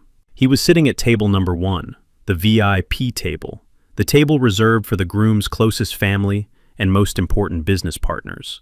He was the only person at the table. He was a large man, broad-shouldered, wearing a black suit that absorbed the light. He wasn't looking at the bride. He wasn't looking at the groom. He was looking at his watch.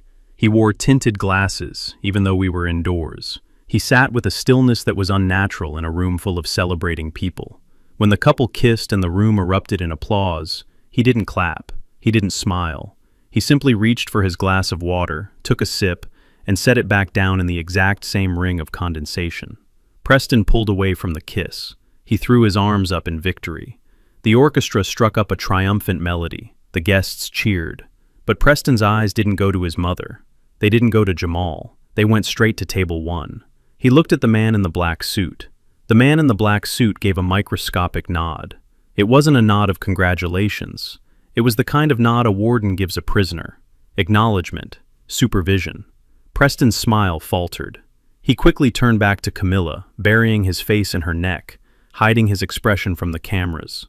I knew instantly. That man wasn't a guest. He was a variable that Preston hadn't accounted for, or perhaps a variable that Preston was terrified of. The ceremony ended. The guests began to file out toward the terrace for the cocktail hour, while the ballroom was flipped for dinner. The air filled with the chatter of 500 people discussing how beautiful the vows were and how expensive the flowers must have been. I stood up.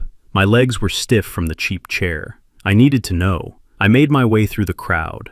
I moved like a ghost. No one stopped to talk to me. To them, I was just the ex-husband, the failure, the shadow of the past. I was invisible. And invisibility is a powerful tool when you are gathering intelligence. I saw the man in the black suit walking toward the bar. He moved with a heavy, deliberate grace. He walked like a man who owned the floorboards beneath his feet. I followed him.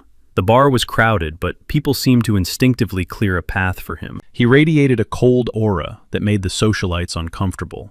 He didn't order champagne. He didn't order a cocktail. "Soda water with a lime," he told the bartender. I slid into the empty space next to him. I ordered the same. "Nice ceremony," I said, staring straight ahead at the rows of bottles. The man didn't look at me. He just swirled the ice in his glass. "If you like theater, sure," he said. His voice was gravel, deep and rough. It sounded like tires rolling over loose stones. "You don't seem like a fan of the arts," I noted. "I'm a fan of arithmetic," he replied, "and the math here doesn't add up." I turned to look at him. Up close, he was even more intimidating. He had a scar running through his left eyebrow. His suit was expensive, Italian cut, but he wore it like a uniform, not a fashion statement. "I'm Bernard," I said. I didn't offer my hand. "I know who you are," he said. He finally turned his head. Behind the tinted lenses, I could feel his eyes assessing me. "You're the ex-husband. The electrician," I corrected him. "Master electrician." He smirked, a small, humorless twitch of the lips. "Right. The man who got away." "Got away?" I asked. "You are the only person in this room who isn't drowning, Bernard. You just don't know it yet." He took a sip of his soda. He looked over my shoulder, toward the terrace where Preston was currently posing for photos, holding a glass of champagne high in the air, laughing manically. "Look at him," the man said softly. "He looks like a man who just won the race, but he doesn't realize he is running on a treadmill." I decided to push. I decided to apply voltage to the circuit and see what sparked. "You are sitting at the VIP table," I said, "but you aren't family, and you definitely aren't a friend. Preston looked at you during the vows like he owed you his soul." The man chuckled, a dry, dark sound. "Not his soul," the man said, "just his life, or at least the version of his life he is trying to sell to these people." He turned his body fully toward me. He took off his glasses. His eyes were cold, gray, and completely devoid of empathy. "I am not a guest, Bernard. I am the reason this circus is happening." "I don't understand," I said, though I was starting to. The man leaned in close. He smelled of expensive tobacco and mint. "Preston Sterling came to my organization 3 months ago. He needed bridge capital. He said he had a wealthy fiancée. He said he had a house he could leverage. He said he had a sucker of a stepson who would sign over a trust fund." My blood ran cold. He knew about the house. He knew about Jamal. "He borrowed heavily," the man continued, "at rates that would make a bank manager vomit. He told us he would pay us back in full, plus interest, the moment the wedding gifts were opened and the joint accounts were merged. He is using this wedding as a fundraising event." I looked out at the terrace. I saw Jamal laughing, shaking hands. I saw Camilla showing off her ring. They were cattle, fattened, happy cattle, unaware that the butcher was sitting at the bar drinking soda water. "And if he doesn't pay?" I asked. The man put his glasses back on. "I am the collection agency, Bernard, and I don't send overdue notices in the mail." He finished his drink in one gulp. He slammed the glass down on the bar. The sound was like a gunshot in the noisy room. "Congratulations on your escape," he said. "You might want to step back when the cake is cut. Things are going to get messy." He turned and walked away, disappearing into the crowd of tuxedos and gowns. I stood there, gripping my glass of soda water. My hand was shaking, not from fear, but from rage. Preston wasn't just a fraud. He was dangerous. He had brought organized crime into my family. He had leveraged my son's future and my ex-wife's safety against the debt he could never pay. I looked at the happy couple outside. Preston was kissing Camilla again for the cameras. I realized then that the police report in my pocket wasn't just a weapon. It was a mercy killing. If I didn't expose him, the man in the black suit would destroy him, and Camilla and Jamal would be caught in the crossfire. I put $5 on the bar. I adjusted my tie. The reception was starting.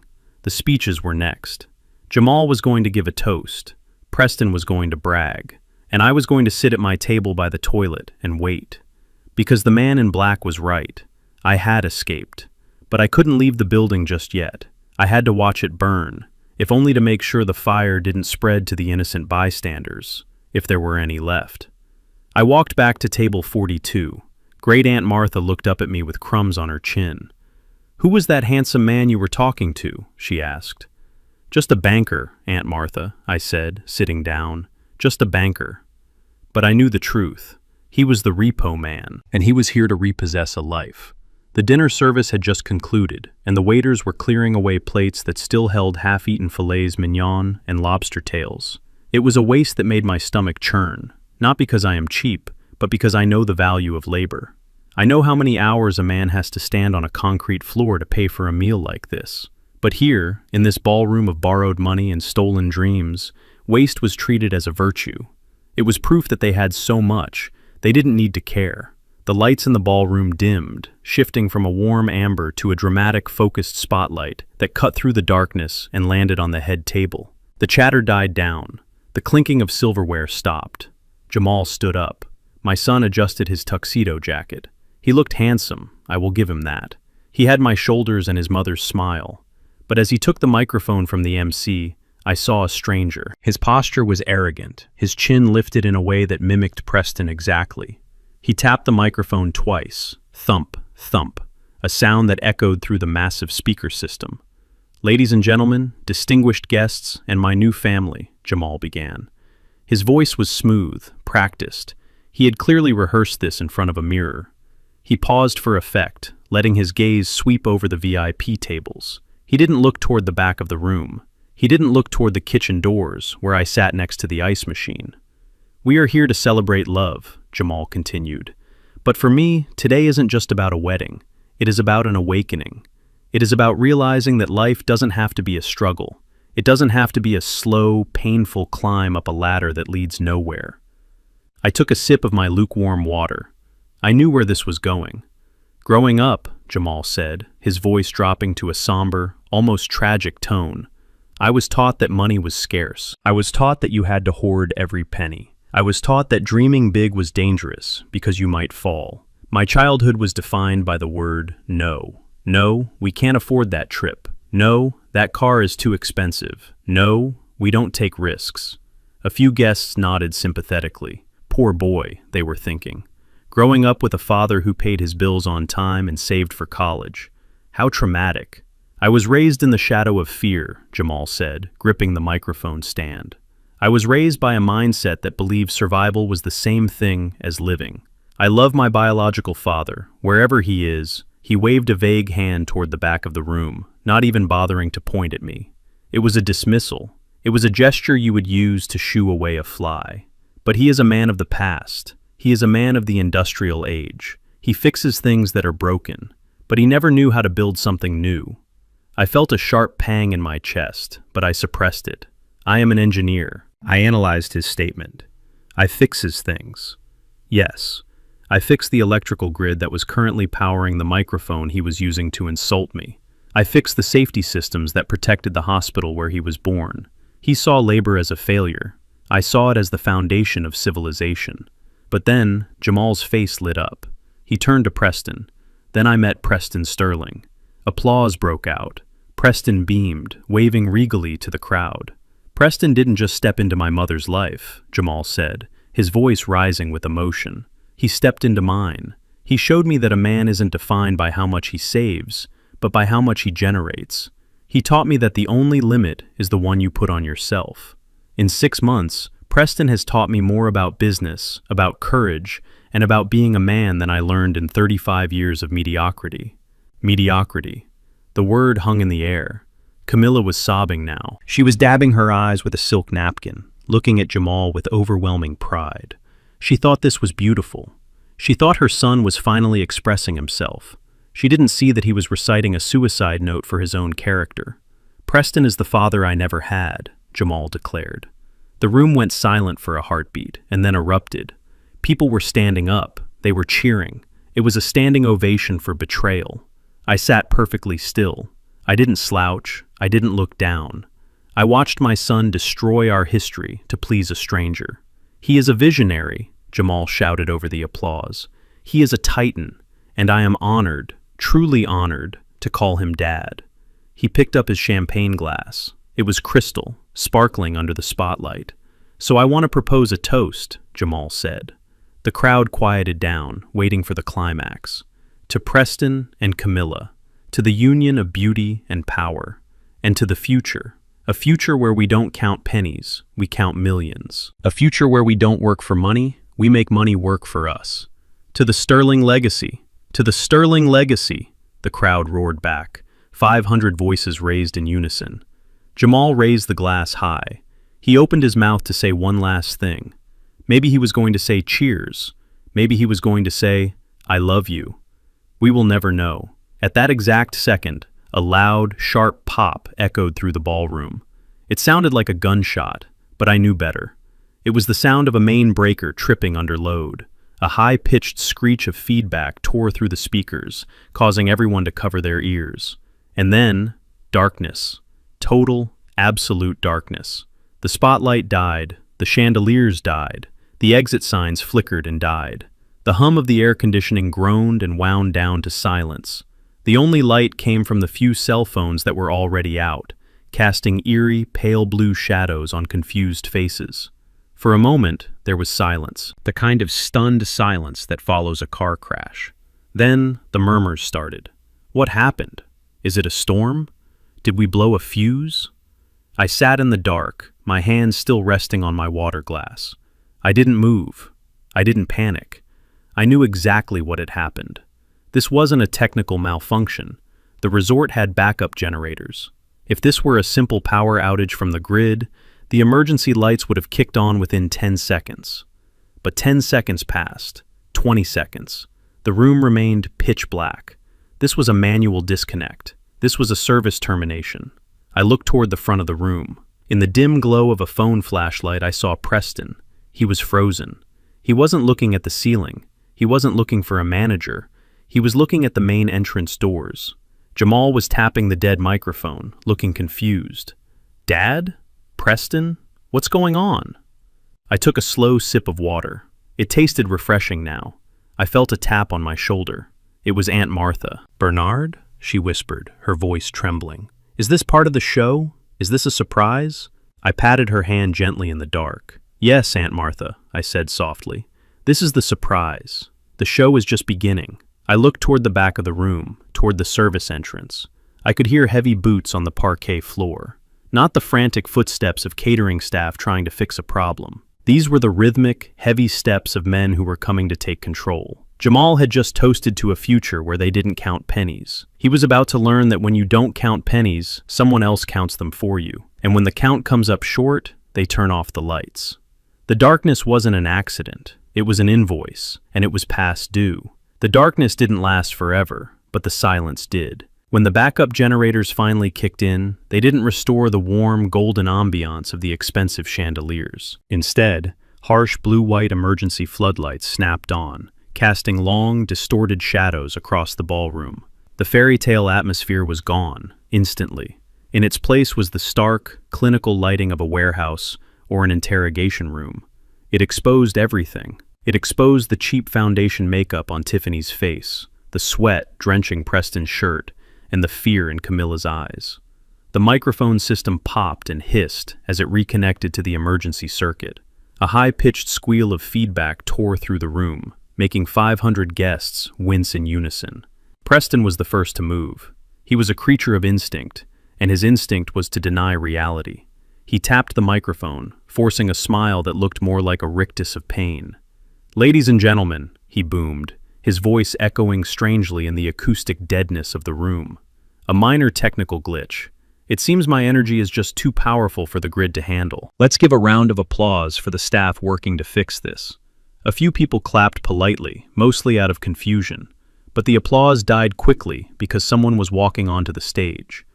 It wasn't a technician. It wasn't the wedding planner. It was the general manager of the resort. I knew him by reputation. He was a man who ran his hotel with the ruthless efficiency of a Swiss watchmaker. He walked up the stairs to the head table with a stride that screamed business. He held a wireless payment terminal in one hand and a black folder in the other. He didn't smile. He didn't apologize for the interruption. He walked straight up to Preston. Preston tried to wave him off, covering the microphone with his hand. "Not now, Henri," he hissed. "We are in the middle of a toast." But Preston forgot one thing.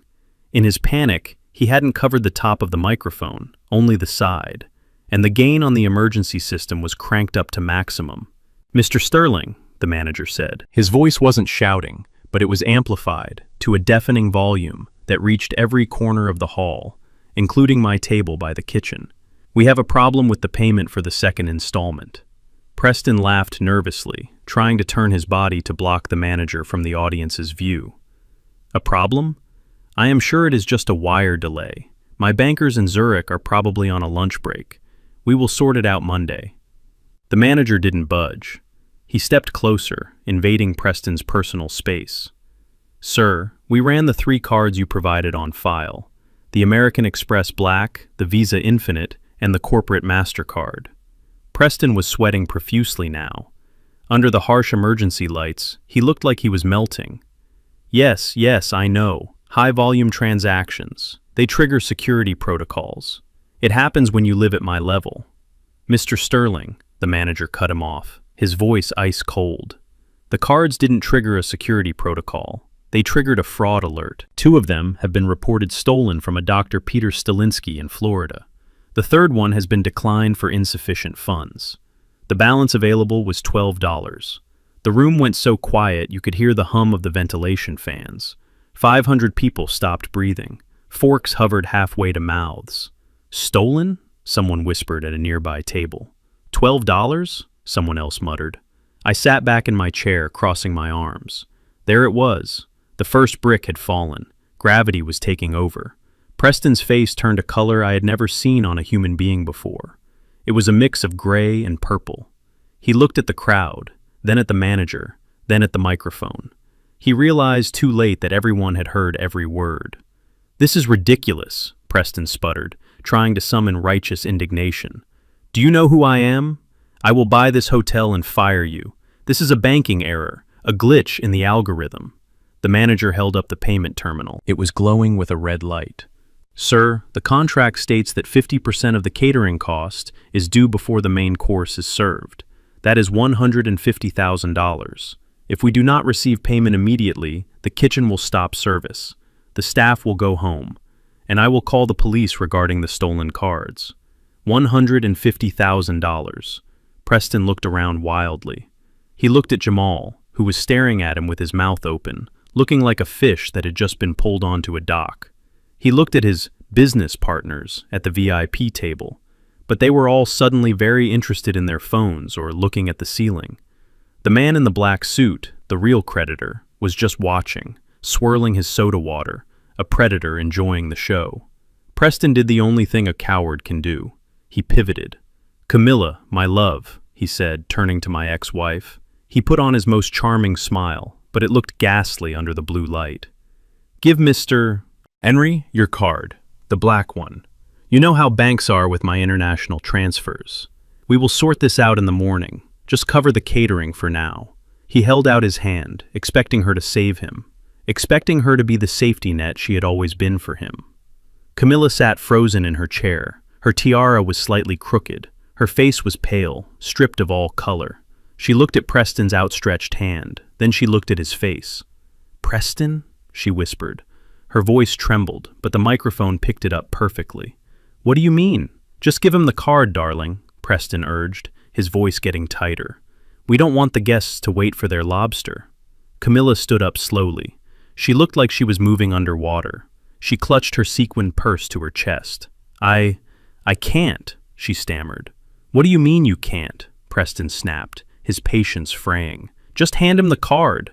"I don't have any money, Preston," Camilla screamed. The sound tore through the room. It was a scream of pure, unadulterated panic. "What?" Preston stepped back, looking at her as if she were speaking a foreign language.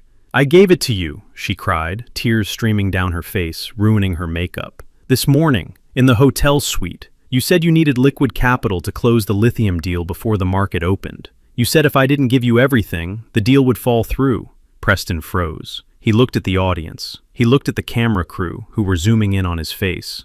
"I wired you everything," Camilla sobbed, her voice breaking. "The money from the house refinance, the savings account, the alimony settlement. I even cashed out my IRA. You said you would triple it by tonight. You said the wedding would be paid for out of the profits."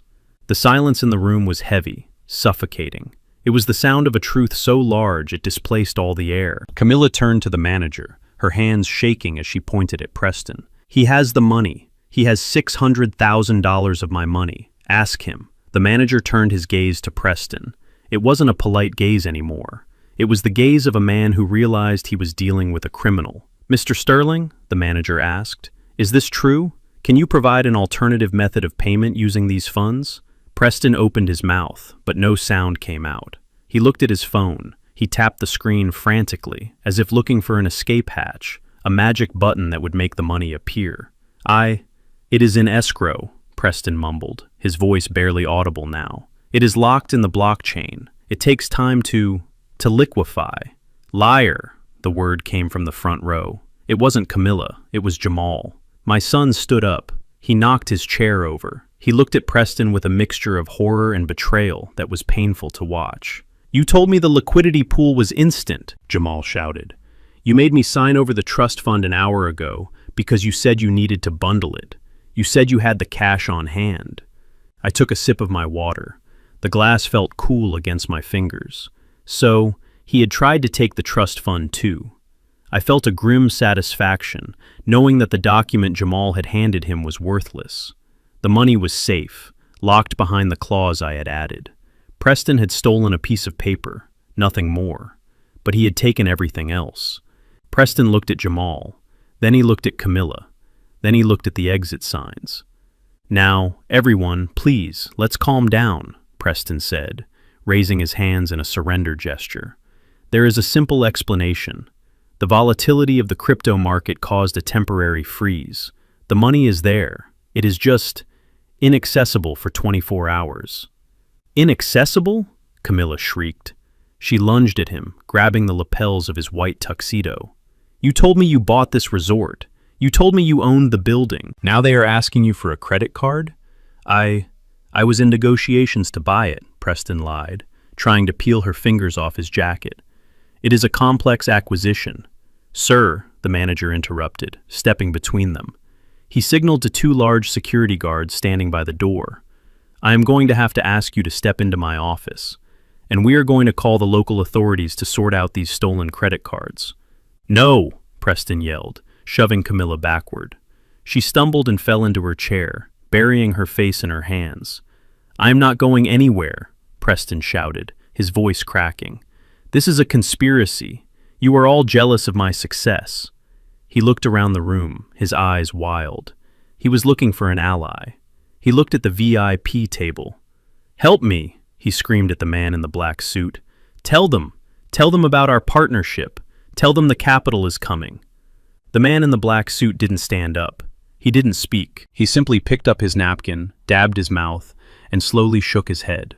He reached into his jacket and pulled out a phone.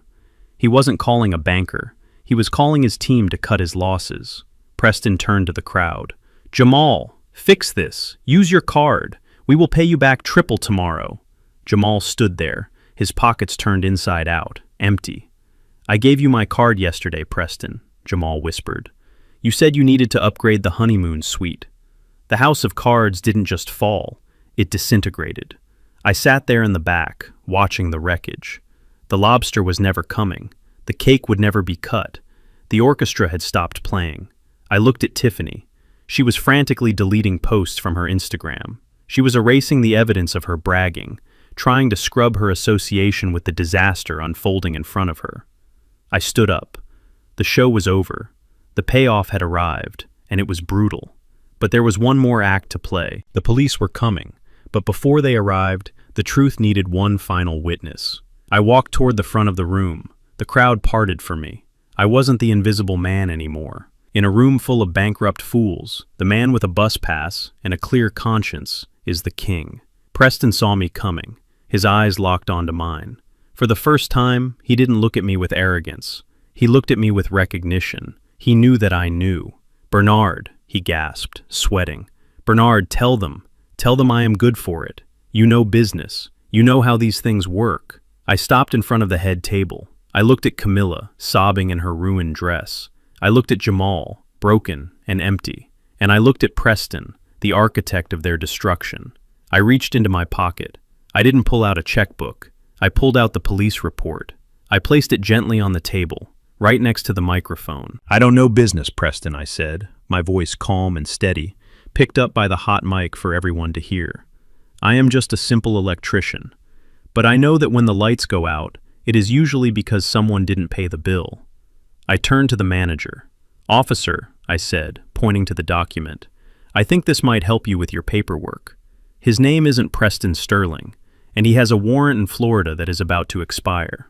The payoff was complete, and it cost me absolutely nothing. The silence that followed my statement was absolute. It was the kind of heavy, suffocating silence that usually precedes a natural disaster. The police report sat on the white tablecloth like a radioactive object. Preston stared at it, his eyes bulging, his chest heaving under the damp tuxedo shirt. He looked like a man who had been running a marathon for 10 years and had just hit a brick wall. But before Preston could stammer out another lie, before he could spin another tale about misunderstood geniuses and banking errors, a chair scraped loudly against the parquet floor. The sound echoed through the cavernous room, sharp and deliberate. At the VIP table, the man in the black suit stood up. He didn't rush. He didn't look angry. He buttoned his jacket with a slow, methodical grace that was far more terrifying than any shout could have been. He adjusted his tinted glasses, picked up his glass of soda water, and walked toward the stage. The crowd parted for him instinctively. There was an aura around him, a gravitational pull of authority that made the senators and the CEOs step back. He walked up the steps to the head table, his heavy footsteps thudding in rhythm with the beating of 500 anxious hearts. He stopped next to me. He looked down at the police report I had placed on the table. He nodded, a gesture of professional respect. "You missed a page, Bernard," he said. His voice was deep, gravelly, and projected effortlessly without a microphone.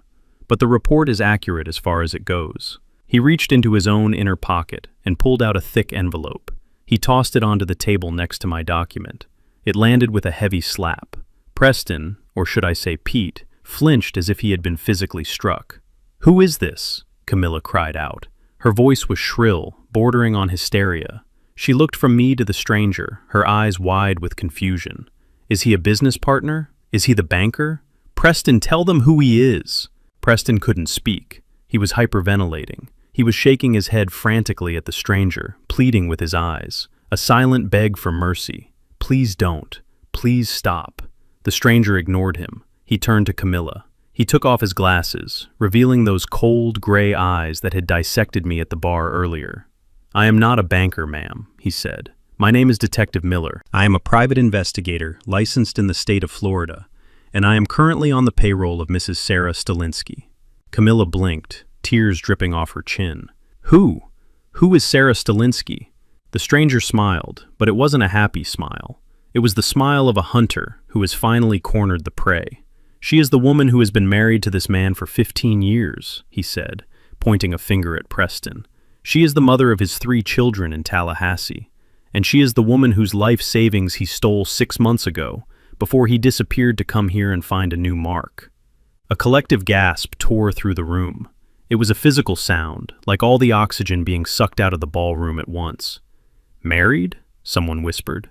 3 children? Camilla grabbed the edge of the table to steady herself. Her knees buckled, and she sank into her chair, her white dress billowing around her like a collapsing parachute. "No," she whispered. "That is impossible. We just got married. I signed the papers. The license is invalid," the stranger said, his voice cutting through her denial like a scalpel. "You can't marry a man who is already married. This wedding is a sham. The vows are void. And frankly, considering he used a fake name on the application, I doubt the paperwork made it past the county clerk's trash bin." He turned his gaze back to Preston. "Hello, Pete," he said softly. "Long time no see. You have been a hard man to track. You change names like most people change socks. Preston Sterling, Arthur Vane, Marcus Gold. You have quite the imagination." Preston found his voice. It was a high, strangled squeak. "This is slander," he screamed, backing away until he bumped into the DJ booth. "I don't know this man. He is an actor. Bernard hired him. This is a setup." The stranger laughed. It was a dry, humorless bark. "A setup?" he asked. He picked up the envelope he had thrown on the table and ripped it open. Photocs spilled out, dozens of them. "Here you are in Miami, selling non-existent condos to pensioners," the stranger narrated, tossing a photo to the crowd. "Here you are in Dallas, running a fake charity for veterans. And here you are last week, meeting with a loan shark in Chicago because your Ponzi scheme was running dry." He looked at the crowd, addressing the 500 guests who were now standing, phones recording, witnessing the demolition of a socialite's life. "That is what this is, folks," the stranger announced. "A classic Ponzi. He uses the money from the new wife to pay the debts of the old life. He promised you 300% returns on Liberty coin. There is no coin. There is no lithium mine. There is just a bank account in the Caymans that he uses to pay for his suits and his rental cars." Jamal stepped forward. My son looked like a ghost. His face was ash gray. He picked up one of the photos. It showed Preston, or Pete, wearing a fast food uniform, standing outside a burger joint. The timestamp was only 2 years ago. You were a fry cook? Jamal whispered. Preston snatched the photo away. I was doing research for a franchise investment. But Jamal wasn't listening. The reality was crashing down on him. The stock options, the VP title, the millions. It was all smoke. Where is the trust fund? Jamal asked, his voice trembling with rage. The paper I signed. Where is it? Preston's eyes darted around. It is safe. It is processed. It is gone, the stranger corrected. Or it would be, if your father hadn't been smart enough to lock it. But the rest? The money from the house? The alimony? He looked at Camilla. Mrs. King, I am sorry to tell you this, but he wired your $600,000 to an offshore sports betting site 3 hours ago. He was trying to double it on a soccer match in Brazil. Did he win? Bernard asked. I spoke for the first time since the stranger had stood up. The stranger looked at me and shook his head. He bet on the underdog, Bernard. He lost everything. Camilla let out a wail that didn't sound human. It was the sound of a wounded animal. She lunged across the table, knocking over the wedding cake. The massive, 5-tier confection crashed to the floor, exploding in a mess of fondant and cream. She clawed at Preston's face, screaming incoherent curses. You thief! You monster! My house! My life! Preston shoved her away. He pushed her hard, sending her crashing into the spilled cake. He didn't care about her anymore. The charade was over. The mask was off. He looked at the doors. The exit signs were glowing red in the dim light. Stay back, Preston yelled, reaching into his jacket. For a second, everyone thought he had a gun. People screamed and dove under tables, but he didn't pull out a weapon. He pulled out a passport. He jumped off the stage. He landed awkwardly, twisting his ankle, but adrenaline kept him moving. He scrambled to his feet and sprinted toward the side exit, the one that led to the kitchen and the loading dock. Stop him! Jamal yelled, but he was too shocked to move. Preston knocked over a waiter carrying a tray of champagne. Glass shattered. He pushed past Aunt Martha, who swung her purse at him and missed. He was running for his life. He reached the double doors. He slammed his body against them, expecting them to burst open to freedom, but they didn't move. He pushed again. He threw his shoulder against the wood. Locked. He turned around, panic etched into every feature of his sweaty face.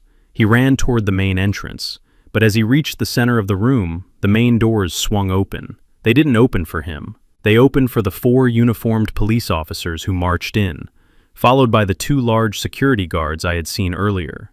Preston skidded to a halt. He was trapped. Behind him was the angry mob of guests. In front of him was the law. He looked left. He looked right. He looked at me. I was still standing by the head table, next to the ruined cake and his weeping false bride. I raised my water glass to him. Checkmate, Pete, I said softly. The officers moved in. Preston tried to dodge, but the security guard, a man the size of a vending machine, grabbed him by the back of his expensive, sweat-stained tuxedo. He lifted Preston off his feet and slammed him onto a table, sending silverware flying. I am a diplomat, Preston screamed, his face pressed against a plate of uneaten salad. I have immunity. I am a sovereign citizen. You are a con artist with a warrant, the officer said, snapping the handcuffs onto his wrists. And you have the right to remain silent, though I really hope you don't, because everything you say makes the case easier. The room erupted into chaos. Flashbulbs popped. People were shouting, crying, demanding answers. Tiffany was screaming at a police officer that she didn't know him, that she was a victim too. Jamal was sitting on the floor, staring at the ceiling, completely catatonic. And Camilla was sitting in the wreckage of her wedding cake, white frosting smeared on her face like clown makeup, sobbing into her hands. The stranger walked over to me. He put his glasses back on. My client in Florida will be pleased, he said. We won't get the money back, obviously. It is gone. But at least she gets to see him in orange. He looked at the scene of devastation. You know, Bernard, he said, most people would have intervened sooner. They would have tried to save them before the money was transferred. Why did you wait? I looked at my ex-wife. I looked at the son who had tried to declare me incompetent. Because, detective, I said, if I had stopped him yesterday, they would have hated me for destroying their dream. They would have called me jealous. They would have blamed me for their lost millions. They had to see the check bounce with their own eyes. I smoothed my suit jacket.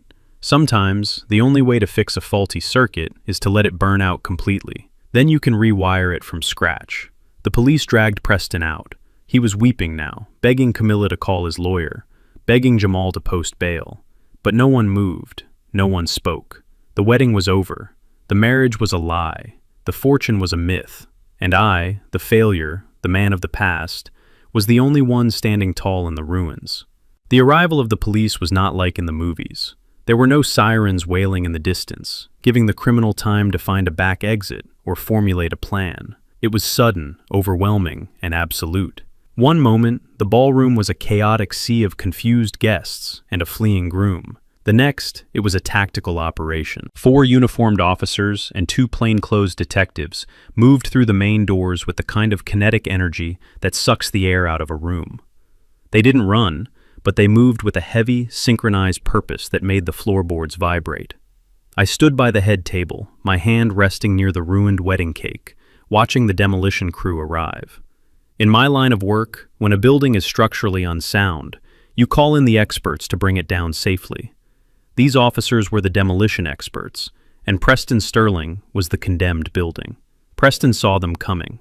He was trapped against the locked service doors, his chest heaving, sweat soaking through the white tuxedo jacket that he had probably charged to a stolen credit card. For a split second, I saw him calculate his odds. He looked at the kitchen entrance, then at the wall of blue uniforms closing in. He looked like a rat, realizing the maze has no cheese, only traps. "Get on the ground," the lead officer shouted. His voice was a weapon, sharp and commanding, cutting through the murmurs of the crowd. Preston didn't get on the ground. He raised his hands, putting on that slick salesman smile one last time. It was a reflex, a muscle memory. He thought he could negotiate with gravity. "Officers," he stammered, his voice cracking. "There is a misunderstanding here. I am Preston Sterling. I am a venture capitalist. I can make a call. I know the mayor." The officer didn't care about the mayor. He closed the distance in 2 strides, grabbed Preston's arm, and spun him around. With a practiced motion, he kicked Preston's legs apart and slammed him face first against the wall. "You are under arrest for wire fraud, identity theft, and grand larceny," the officer recited, the words dull and routine. "My arm! Watch the suit!" Preston shrieked, his dignity evaporating instantly. "This is Italian silk. Do you know how much this costs?" The metallic click of handcuffs ratcheting shut was the only answer he got. It was a final, mechanical sound. Click. Click. The circuit was broken. The energy was cut. As they hauled him up, turning him to face the room he had tried to conquer, the reality finally hit Camilla. Up until that moment, my ex-wife had been in a state of shock, a statue of denial sitting in a pile of cake and broken glass. But seeing the man she had worshipped, the man she had left me for, in handcuffs, it shattered her. But she didn't cry out for him. She didn't scream his name in anguish or worry about his safety. She screamed for the only thing she truly loved. My money! She scrambled up from her chair, slipping on the frosting, her ruined dress tangling around her legs. She looked wild, her hair coming loose from its intricate style, mascara streaking down her face like war paint. She didn't run to Preston to hug him. She ran to him to claw his eyes out. "You bastard!" she shrieked, her voice tearing at her throat. $2 million! You have $2 million of mine!" She tried to lunge at him, but a female officer stepped in her path, holding her back gently but firmly. "Ma'am, step back," the officer said. "He has my house," Camilla screamed, pointing a trembling finger at Preston. "The deed, the equity. I gave him everything this morning. He said he was putting it in a trust. He said we were buying the resort." Preston, with his hands cuffed behind his back, looked at her. The charm was gone. The love was gone. All that was left was the sneer of a predator who had finished his meal. "It is gone, Camilla," Preston spat out. "It is in the Caymans. You wanted a high roller? You paid the entry fee." "You thief!" Camilla wailed, collapsing to her knees in the middle of the dance floor. "That was my retirement. That was my life. Bernard!" She looked around frantically, her eyes finding me in the crowd. For the first time in years, she looked at me not with contempt, but with desperate need. "Bernard, tell them. Tell them to get my money back. You know how to fix things. Fix this." I looked at her. I looked at the woman who had mocked my pension, who had called my savings small time, who had thrown a bus pass at me in a parking lot. I felt a deep, heavy sadness, but no urge to move. You cannot fix a house that is burned to the ground. You can only sweep up the ash. I can't fix this, Camilla, I said softly, though I knew she couldn't hear me over her own screaming. You didn't break a circuit. You sold the copper wiring. But while Camilla was mourning her bank account, Jamal was mourning his ego. My son had been standing frozen near the podium, watching the arrest with a look of total incomprehension. To him, Preston wasn't just a stepfather. Preston was the validation of every lazy, greedy impulse Jamal had ever had. Preston was proof that you didn't need to work hard to be rich. If Preston was a fraud, then Jamal was a fool. And Jamal would rather die than admit he was a fool. "Stop!" Jamal shouted. He ran down the steps of the stage, placing himself between the police and Preston. He held his arms out, blocking their path. He looked ridiculous, a boy in a tuxedo trying to stop a freight train. "You are making a mistake," Jamal yelled at the officers. "This man is a billionaire. He owns Sterling Capital. He is about to launch a cryptocurrency that will change the world." "Jamal, shut up," Preston hissed, trying to pull away from the officers. "No!" Jamal continued, his voice rising in pitch. "I saw the charts. I saw the lithium mines on his laptop. This is a conspiracy. You are trying to sabotage him because he is disrupting the banking industry." The lead officer stopped. He looked at Jamal with a mixture of annoyance and pity. He was a big man, tired, likely working a double shift. He didn't have time for delusions. "Son, move out of the way," the officer said calmly. "I won't," Jamal screamed. He grabbed Preston's arm, trying to pull him away from the police. "Let him go. He has a meeting in Tokyo. He is my business partner." The officer's patience snapped. He didn't unholster a weapon. He didn't shout. He simply extended one arm and shoved Jamal. It wasn't a violent shove, but it was decisive. Jamal stumbled back, tripping over his own expensive shoes, and fell hard onto his backside. He landed right next to his mother. "Stay down," the officer barked, pointing a finger at Jamal's face. "Unless you want to join him. We have a warrant for Peter Stalinsky, and if you keep obstructing justice, we will add you to the booking sheet as an accomplice. Do you want to go to jail for aiding and abetting a known felon?" Jamal blinked, staring up at the officer. The word accomplice hung in the air. But I am the vice president," Jamal whispered, his voice trembling. "You are the vice president of nothing," the officer said harshly. "There is no company. There is no mine. There is just a laptop full of Photoshop and a list of victims. Now sit there and shut up before I cuff you too." Jamal looked at Preston. He looked for the confident billionaire who had promised him the world. Preston wouldn't meet his eyes. He was staring at the floor, muttering about bail money. Jamal looked at the guests. 500 people were staring at him. They weren't looking at him with envy anymore. They were looking at him with disgust. They were whispering. "That is the son," they said. "He was in on it. He gave the speech." The illusion cracked. I watched it happen. I watched the light go out of my son's eyes as the fantasy structure he had built his identity on collapsed under the weight of reality. He wasn't a tycoon. He was a dupe.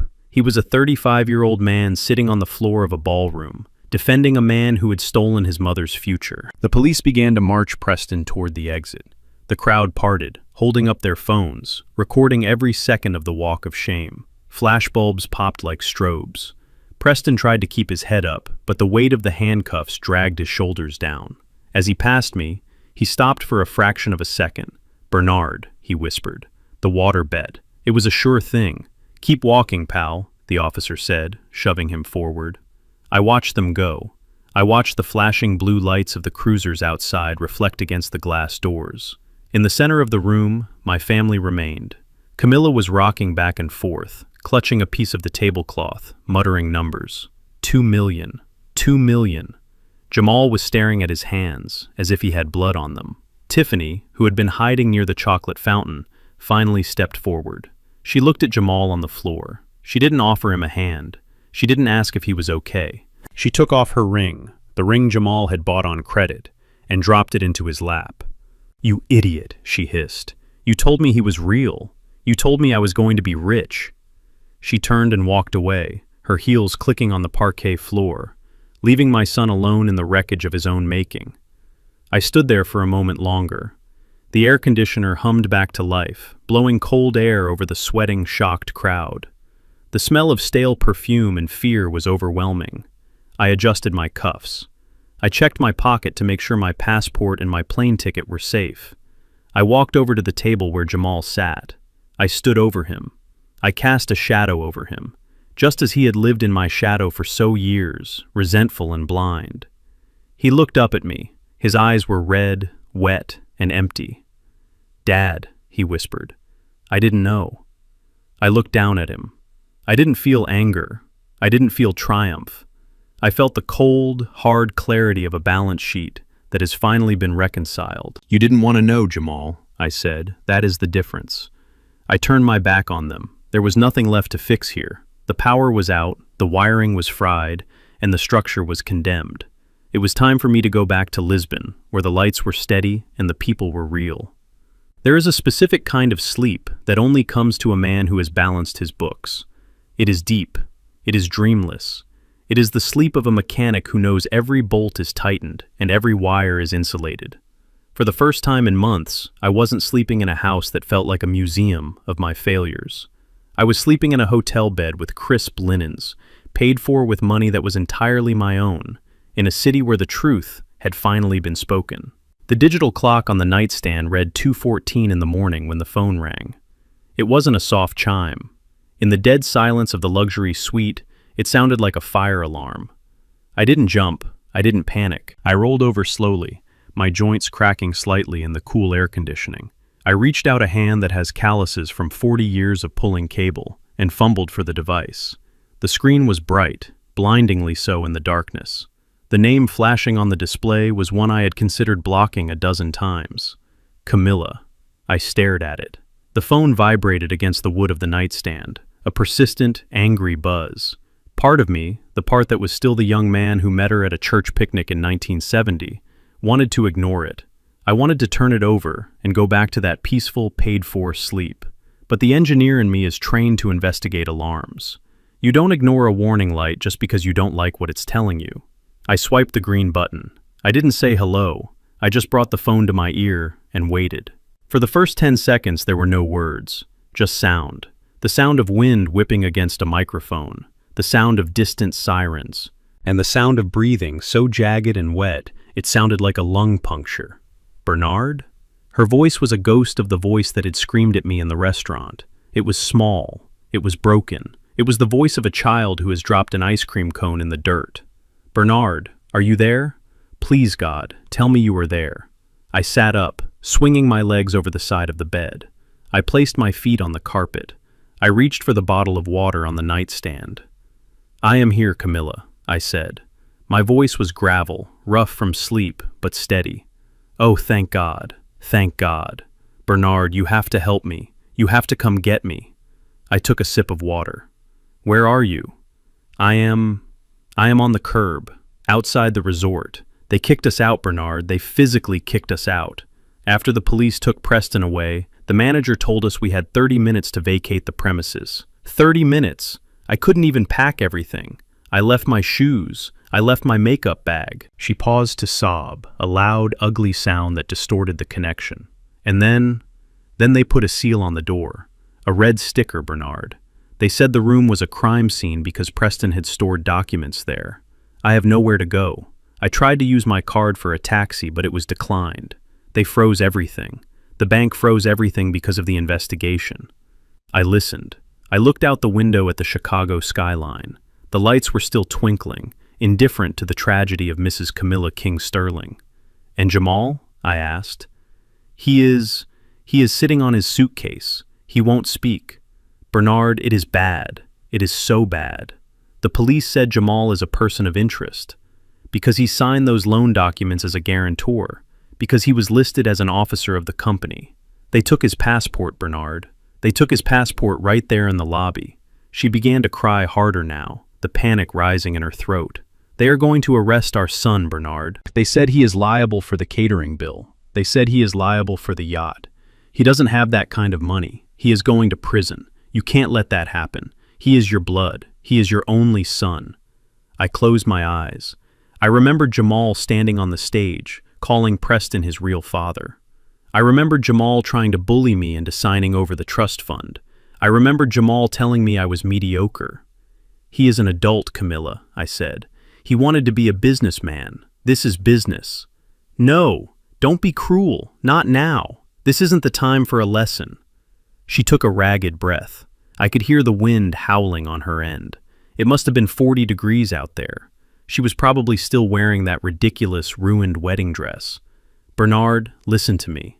I made a mistake, okay? I admit it. I was foolish. I got swept up. But I am still your wife. In the eyes of God, I am still your wife.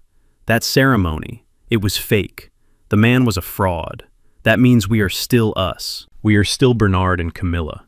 I gripped the phone tighter. The audacity was breathtaking. It was a structural failure of morality so complete, I almost admired it. "We are not us, Camilla," I said.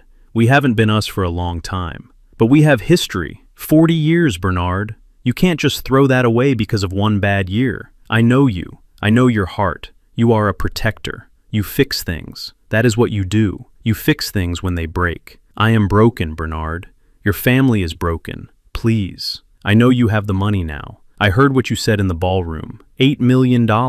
That is a lot of money. It is more than enough to fix this." She lowered her voice, trying to find that intimate frequency she used to use when she wanted me to buy her a new car or pay for a vacation we couldn't afford. "You can pay off the hotel. You can hire a lawyer for Jamal. You can get me a suite. We can sit down and talk. We can start over. I will sign whatever you want. I will go to Portugal with you. I always wanted to see Europe." I let her talk. I let the silence stretch out. I looked at the clock. It was now 2:20. She had been talking for 6 minutes. She was bargaining. She was offering me her presence as if it were a prize. She thought that I was still the man who sought her approval, the man who felt lucky just to be allowed in her orbit. She thought my dignity had a price tag, and that tag was $8 million. "Bernard, why aren't you saying anything? Say something, please. Tell me you are coming. Tell me you still love me. I know you do. A love like ours doesn't just die." She was right about one thing. Love doesn't just die. It is killed. It is beaten to death with insults. It is starved with neglect. It is stabbed with betrayal. And finally, it is buried under a mountain of greed. My love didn't die tonight, Camilla. It died the day you looked at my hands, the hands that built your life, and called them dirty. I took a deep breath. I felt a strange lightness in my chest. The final weight was gone. "Camilla," I said. "Yes? Yes, darling? I want you to listen to me very carefully. I am listening. I am listening. You have a phone. That is good. You need to save the battery." "What?" "You are asking the wrong person for help, Camilla. I am not your husband. I am not your savior. And I am certainly not your bank. I am just a spectator. Bernard, don't—" "The person you need to call right now is not me," I continued, my voice as cold and final as a breaker snapping shut. "You need to look up the number for the Cook County Public Defender's Office." There was a stunned silence on the line. "What?" she whispered. "A public defender? But those are for poor people." "I know," I said. And then I did the kindest thing I could do. I hung up. I didn't slam the phone down. I just pressed the red button. The line went dead. The sobbing, the wind, the manipulation, it all vanished. I placed the phone back on the nightstand, face down. I sat there for a moment in the silence of the hotel room. I poured myself another glass of water and drank it slowly. I thought about Jamal sitting on his suitcase. I thought about Camilla shivering in the cold. I felt a pang of pity, yes. I am human. But pity is not the same as obligation. I had given them every chance. I had warned them. I had tried to be a father and a husband for decades. They had made their choice. They had chosen the fast lane, the easy money, the shiny facade. Now they were learning that when you build a house on sand, you don't get to call the carpenter when the tide comes in. I lay back down. I pulled the duvet up to my chin. The sheets were cool and soft. I closed my eyes. Tomorrow, I would fly back to Lisbon. I would buy fresh bread. I would sit by the river, and I would never, ever answer that phone again. I fell asleep within minutes. The morning sun streaming through the glass atrium of the hotel lobby was bright, unforgiving, and exactly what I needed. I had checked out of my suite 10 minutes early. My bill was settled in full. My luggage was packed with the military precision of a man who has lived out of a toolbox for half a century. I was wearing a comfortable travel sweater and reading glasses, looking every bit the retired grandfather I was supposed to be. I felt light. I felt unburdened. The toxicity of the previous night had been washed away by a hot shower and 8 hours of sleep. I rolled my suitcase toward the revolving doors, ready to catch the shuttle to O'Hare. I was already mentally back in Lisbon, tasting the salt air and the grilled fish. But as I rounded the large potted palm near the concierge desk, my path was blocked. It wasn't a physical barricade, but it might as well have been. Standing there, looking like survivors of a shipwreck, were Tiffany and Jamal. They looked nothing like the arrogant power couple who had sneered at my suit 24 hours ago. Jamal was wearing the same tuxedo trousers from the wedding, but his shirt was unbuttoned, stained with something dark that looked like red wine, and he wasn't wearing shoes. He was wearing hotel slippers. Tiffany, the Instagram model who wouldn't be caught dead without a filter, looked ragged. Her hair was pulled back in a messy bun. Her face was scrubbed clean of makeup, revealing dark circles under her eyes. And she was wearing a frantic, desperate expression that I had seen before. It is the look of a client who realizes they cut the wrong wire and the sparks are about to fly. "Bernard!" Tiffany cried out. She didn't wait for me to stop. She threw herself at me. She grabbed my arm with both hands, her grip surprisingly strong. "Dad! Oh, thank God we caught you. Please don't leave. You can't leave." I stopped rolling my suitcase. I looked down at her hands, clutching my sweater. I gently but firmly peeled her fingers off my arm. "I have a flight to catch, Tiffany," I said. My voice was calm. It was the voice I used to tell a homeowner that their entire breaker box needed to be replaced. "No, you don't understand," she sobbed. The tears started instantly. They welled up in her eyes and spilled over, terrified and voluminous. "We are sorry, Dad. We are so sorry. We were stupid. We were blind. Preston, that monster, he brainwashed us. He made us believe things that weren't true." She looked at Jamal, who was standing a few feet back, staring at the floor, looking like a man awaiting execution. "Tell him, Jamal," Tiffany shrieked. "Tell your father how sorry we are." Jamal looked up. His eyes were red-rimmed. He looked at me, and I saw shame, yes, but I also saw the same weakness that had got him into this mess. He was still looking for someone to carry him. "I'm sorry, Dad," Jamal mumbled. "I really messed up." "You didn't just mess up, son," I said. "You destroyed your life. There is a difference." Tiffany stepped between us, taking control of the narrative again. She wiped her nose with the back of her hand, trying to summon a pitiful, childlike demeanor. "We know, Dad. We know. But we can fix it. We are family, right? Family forgives. Family rebuilds. But we have a problem. A big problem." I waited. I knew the ask was coming. It always comes.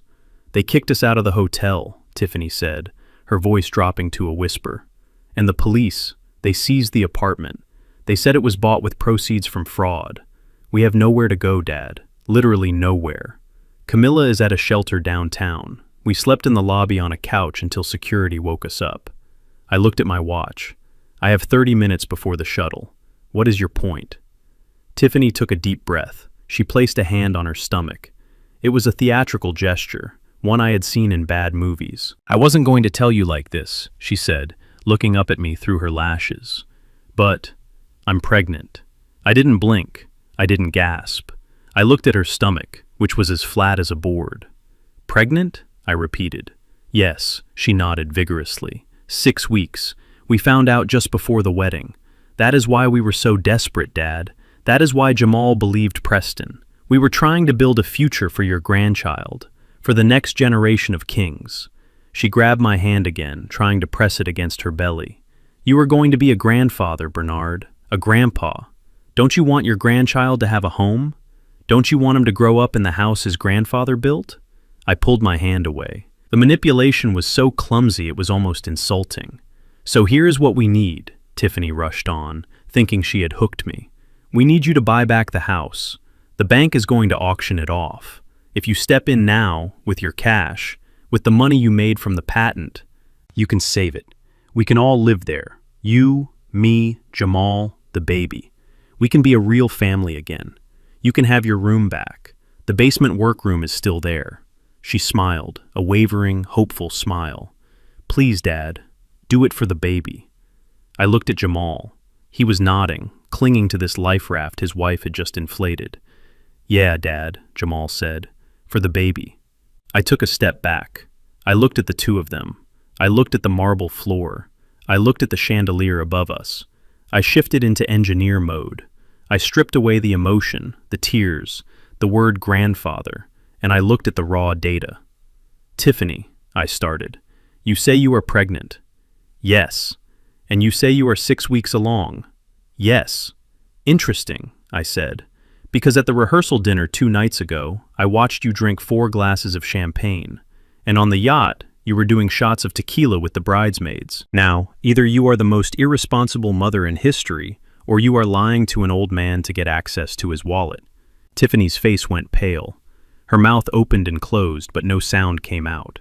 But let's assume, for the sake of argument, that you are telling the truth, I continued, my voice hardening. Let's assume there is a child. You want me to buy the house back? Yes, she whispered. Let's look at the numbers, I said. I raised my hand and began counting off on my fingers. The house was appraised at $700,000. Camilla pulled out $600,000 in a high-interest equity line. That money is gone, stolen. If I buy the house back, I am not buying an asset. I am buying a debt. I would have to pay off the bank's lien just to take title. I took a step closer to them. I am a businessman, Tiffany. I am an investor. Why would I spend $700,000 on a house that is now worth maybe $500 because of the market crash, just to inherit a $600,000 debt? That is a net loss of over $1 million. But it's your home, Tiffany argued. It has sentimental value. Sentimental value doesn't pay the electric bill, I snapped, and it certainly doesn't cover bad decisions. I looked at Jamal. You want a house? I asked him. Get a job. Rent an apartment. Start at the bottom, like I did. Like every man has to do when he falls. But we can't, Tiffany wailed, the fake sweetness vanishing, replaced by panic. We have bad credit. Jamal's score is ruined because of the inquiries. We have no cash for a deposit. Then go to a shelter, I said. A shelter? Tiffany gasped. Like, with homeless people? Yes, I said, with people who are facing reality. Unlike you. I grabbed the handle of my suitcase. You are cruel, Tiffany screamed, dropping the act completely. You are a bitter, selfish old man. You have millions. You could fix this with a signature. You are hoarding it while your family suffers. I stopped. I turned back to them one last time. I am not hoarding it, I said. I am protecting it. I am protecting it from people who think that tears are a currency. I am an engineer, Tiffany. I calculate based on structural integrity and load-bearing limits. And right now, you two are a collapsed bridge. I am not going to drive my truck onto it just because you asked nicely. I looked at her stomach. And if there really is a baby, I said, my voice dropping to a dangerous low, God help that child. Because if he has parents who think lying and begging is a career path, he doesn't stand a chance. I turned around. The automatic doors hissed open. The cold Chicago air hit my face, and it felt like freedom. I didn't look back. I heard Tiffany screaming insults. I heard Jamal sobbing. But it was just noise. It was the sound of a machine that had broken down because the operators didn't read the manual. I walked to the curb. The shuttle bus was waiting. The driver, a man about my age, stepped out and took my bag. Heading home, sir? He asked. I looked at the gray sky, then closed my eyes and pictured the orange tiles of Lisbon. Yes, I said, I am heading home. And this time, I am not leaving a forwarding address. You are just a bitter old man, Jamal screamed, and his voice cracked with the strain of his own impotence. He stepped away from Tiffany and pointed a shaking finger at my chest. You are enjoying this, aren't you? You are enjoying seeing us beg. But who are you really, Dad? You are just a retired electrician. You live on a pension. You clip coupons. You drive a truck that is 10 years old. You act like you are some big shot who can save us, but we know the truth. You don't have the money to buy that house back, even if you wanted to. You were just bluffing to hurt us. The accusation hung in the cold morning air. The shuttle bus driver, who had been loading my suitcase, stopped and looked at us. He looked at Jamal's unbuttoned tuxedo shirt and hotel slippers. Then he looked at me in my travel sweater and glasses. He didn't say anything, but I could see the judgment in his eyes. He saw a respectful older gentleman being harassed by a junkie or a drunk. I could have walked away right then. I could have stepped onto the bus and let Jamal live with his delusion. It would have been the noble thing to do, but I am not a noble man today. I am a man who has been erased by his own family for decades. I am a man who was told he was small. I am a man who was told he was a failure because he didn't drive a Bentley. And sometimes, when you are constantly told you are nothing, you have to show the world exactly what something looks like. I signaled to the driver to wait one moment. I turned back to my son. "You think I am broke?" I asked softly. "You think my refusal is a matter of ability rather than choice?" Jamal laughed, a wet, hysterical sound. "Of course you are broke. Mom took 60%. You live in Portugal because it is cheap. You are a refugee of poverty, Dad. Stop pretending." I reached into the inside pocket of my coat. I didn't pull out a wallet. I pulled out a thin leather case. From it, I extracted a business card. It wasn't my card. It was a heavy cream-colored card with embossed black lettering. I held it out. Jamal didn't want to take it, but his curiosity was a reflex he couldn't control. He snatched it from my hand. "Read it," I said. "Read the name of the company." Jamal squinted at the card. "Deal and Schmidt Energy Solutions," he read. "Munich, Germany." "So what? You know a German guy. Congratulations." "Turn it over," I said. He flipped the card. On the back, handwritten in blue ink, was a series of numbers. "What is this?" Jamal asked. "A phone number." "It is a wire transfer confirmation code," I said, "and the date next to it is yesterday." I took a step closer to him, forcing him to look me in the eye. "You are right, Jamal. I am a retired electrician. But you forgot what kind of electrician I was. I didn't just screw in light bulbs. I designed systems. And 10 years ago, I patented a smart circuit interrupter that prevents catastrophic surges in industrial power grids.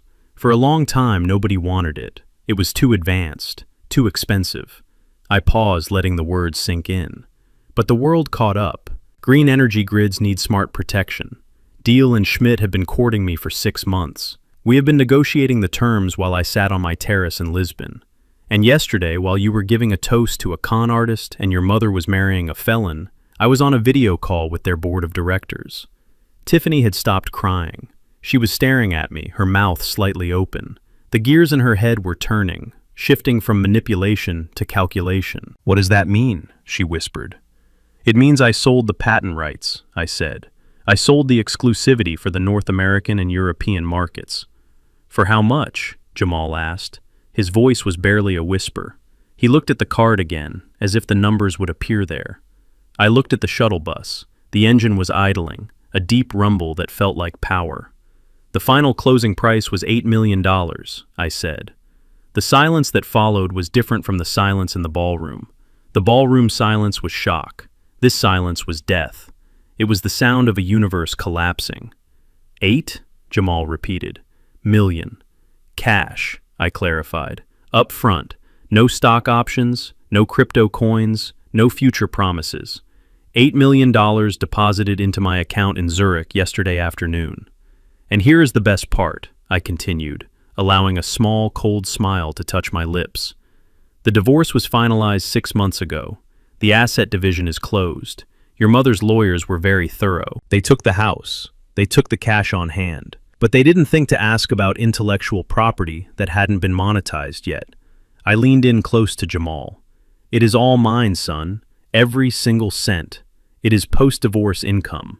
Camilla gets 0. You get 0. A sound came from behind them, a soft thud. We all turned. Camilla was standing there. She must have come out of the hotel revolving doors just as I started speaking. She was wearing a gray tracksuit that I recognized as part of the hotel's Lost and Found collection. She looked 10 years older than she had yesterday. Her face was gray. Her eyes were hollow. She had heard.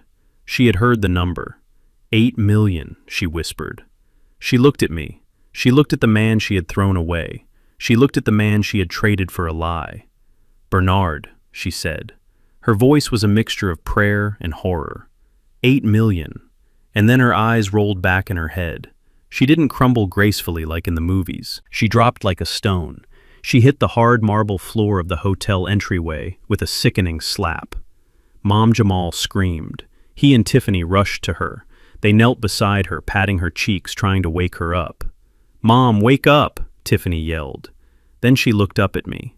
Her eyes were wide with a new kind of panic, the panic of someone who realizes they just burned the only bridge that led to paradise. "Dad, help us!" Tiffany screamed. "She is having a heart attack. You have to pay for the ambulance. We don't have insurance." I looked at my ex-wife lying on the floor. I looked at the woman who had demanded a lifestyle she couldn't afford and who had paid the ultimate price for it. I looked at my son and his wife, who were now looking at me, not as a father, but as a walking ATM machine worth $8 million.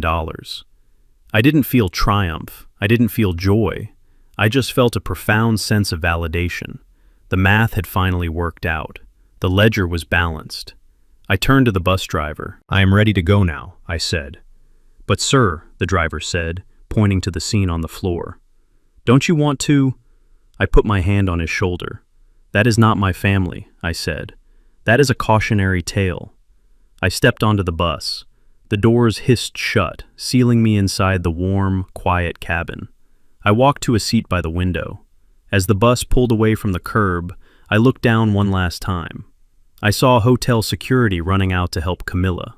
I saw Jamal sitting on the floor, holding his head in his hands, rocking back and forth. I saw Tiffany running after the bus for a few steps, screaming something that I couldn't hear through the glass, before she gave up and collapsed on the sidewalk. I settled back into the seat. I took out my phone. I opened my banking app. I looked at the balance. It was a long string of numbers. It looked abstract. It looked like freedom. I closed the app. I didn't need to look at it. I knew it was real. I watched the city of Chicago slide past the window, the gray buildings, the cold wind, the memories of 40 years of hard labor and thankless sacrifice. "Goodbye," I whispered. The bus merged onto the highway, heading toward the airport, toward the ocean, toward a life where respect was the only currency that mattered.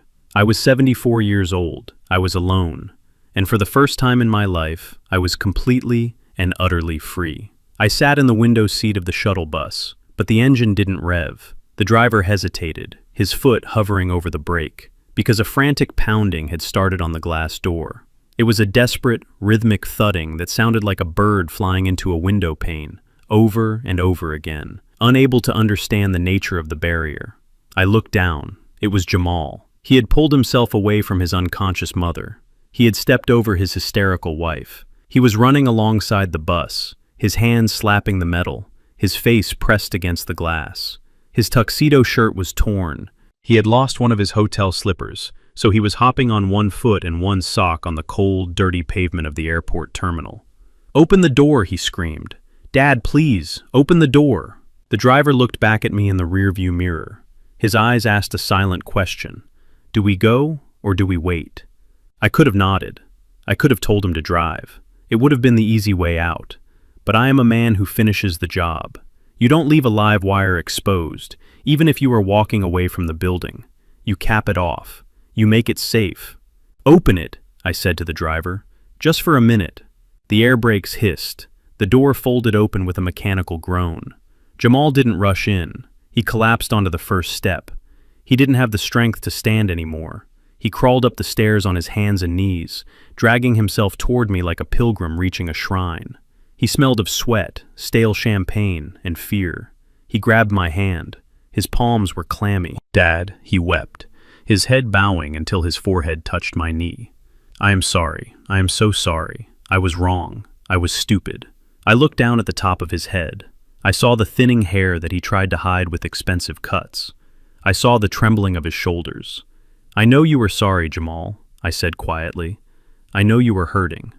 He looked up, hope flooding his eyes. It was a desperate, hungry hope. He thought he had found the crack in the armor. He thought he had found the father who used to sign his permission slips and pay his parking tickets. "You forgive me?" he asked, his voice cracking. "You won't leave us? You heard what Tiffany said. We are homeless, Dad. We have nothing. You have $8 million. You can save us. I can help you manage it. I learned a lot from Preston. I know it was a scam, but the principles. I can learn. I can be your asset manager. I pulled my hand away from his grip. He was still trying to sell me something. Even at rock bottom, he was still trying to negotiate a position. He didn't want a father. He wanted an investor. I reached into the inside pocket of my coat. I kept a small supply of envelopes there. I am a man who likes to be prepared. Jamal saw the movement. His eyes widened. He tracked my hand as it moved from my pocket to the air. He saw the white paper envelope. I saw the calculation happen in real time behind his teary eyes. He thought it was a check. He thought it was cash. He thought it was a lifeline. Here, I said, holding the envelope out to him. Thank you, Dad, Jamal breathed. He snatched the envelope with a speed that was almost predatory. He fumbled with the flap, tearing the paper in his haste. Thank you. I knew you wouldn't abandon me. I knew you loved me. He pulled out the contents. His smile froze. Then it crumbled. Then it died. It wasn't a check. It wasn't a stack of bills. It was a single, printed page and a small rectangular ticket. Jamal stared at them. He flipped the paper over, looking for the money. He shook the envelope, hoping something else would fall out. Nothing did. What is this? He whispered. I leaned forward, resting my elbows on my knees, bringing my face close to his. Look at it, Jamal. Read it. He held up the ticket. His hands were shaking so bad he could barely focus. Greyhound, he read. One way. To Detroit? Yes, I said. The bus leaves in 2 hours from Terminal C. Detroit? He asked, his voice rising in panic. Why Detroit? I don't know anyone in Detroit. Exactly, I said. I pointed to the paper in his other hand. And that, I continued, is a list I compiled last night.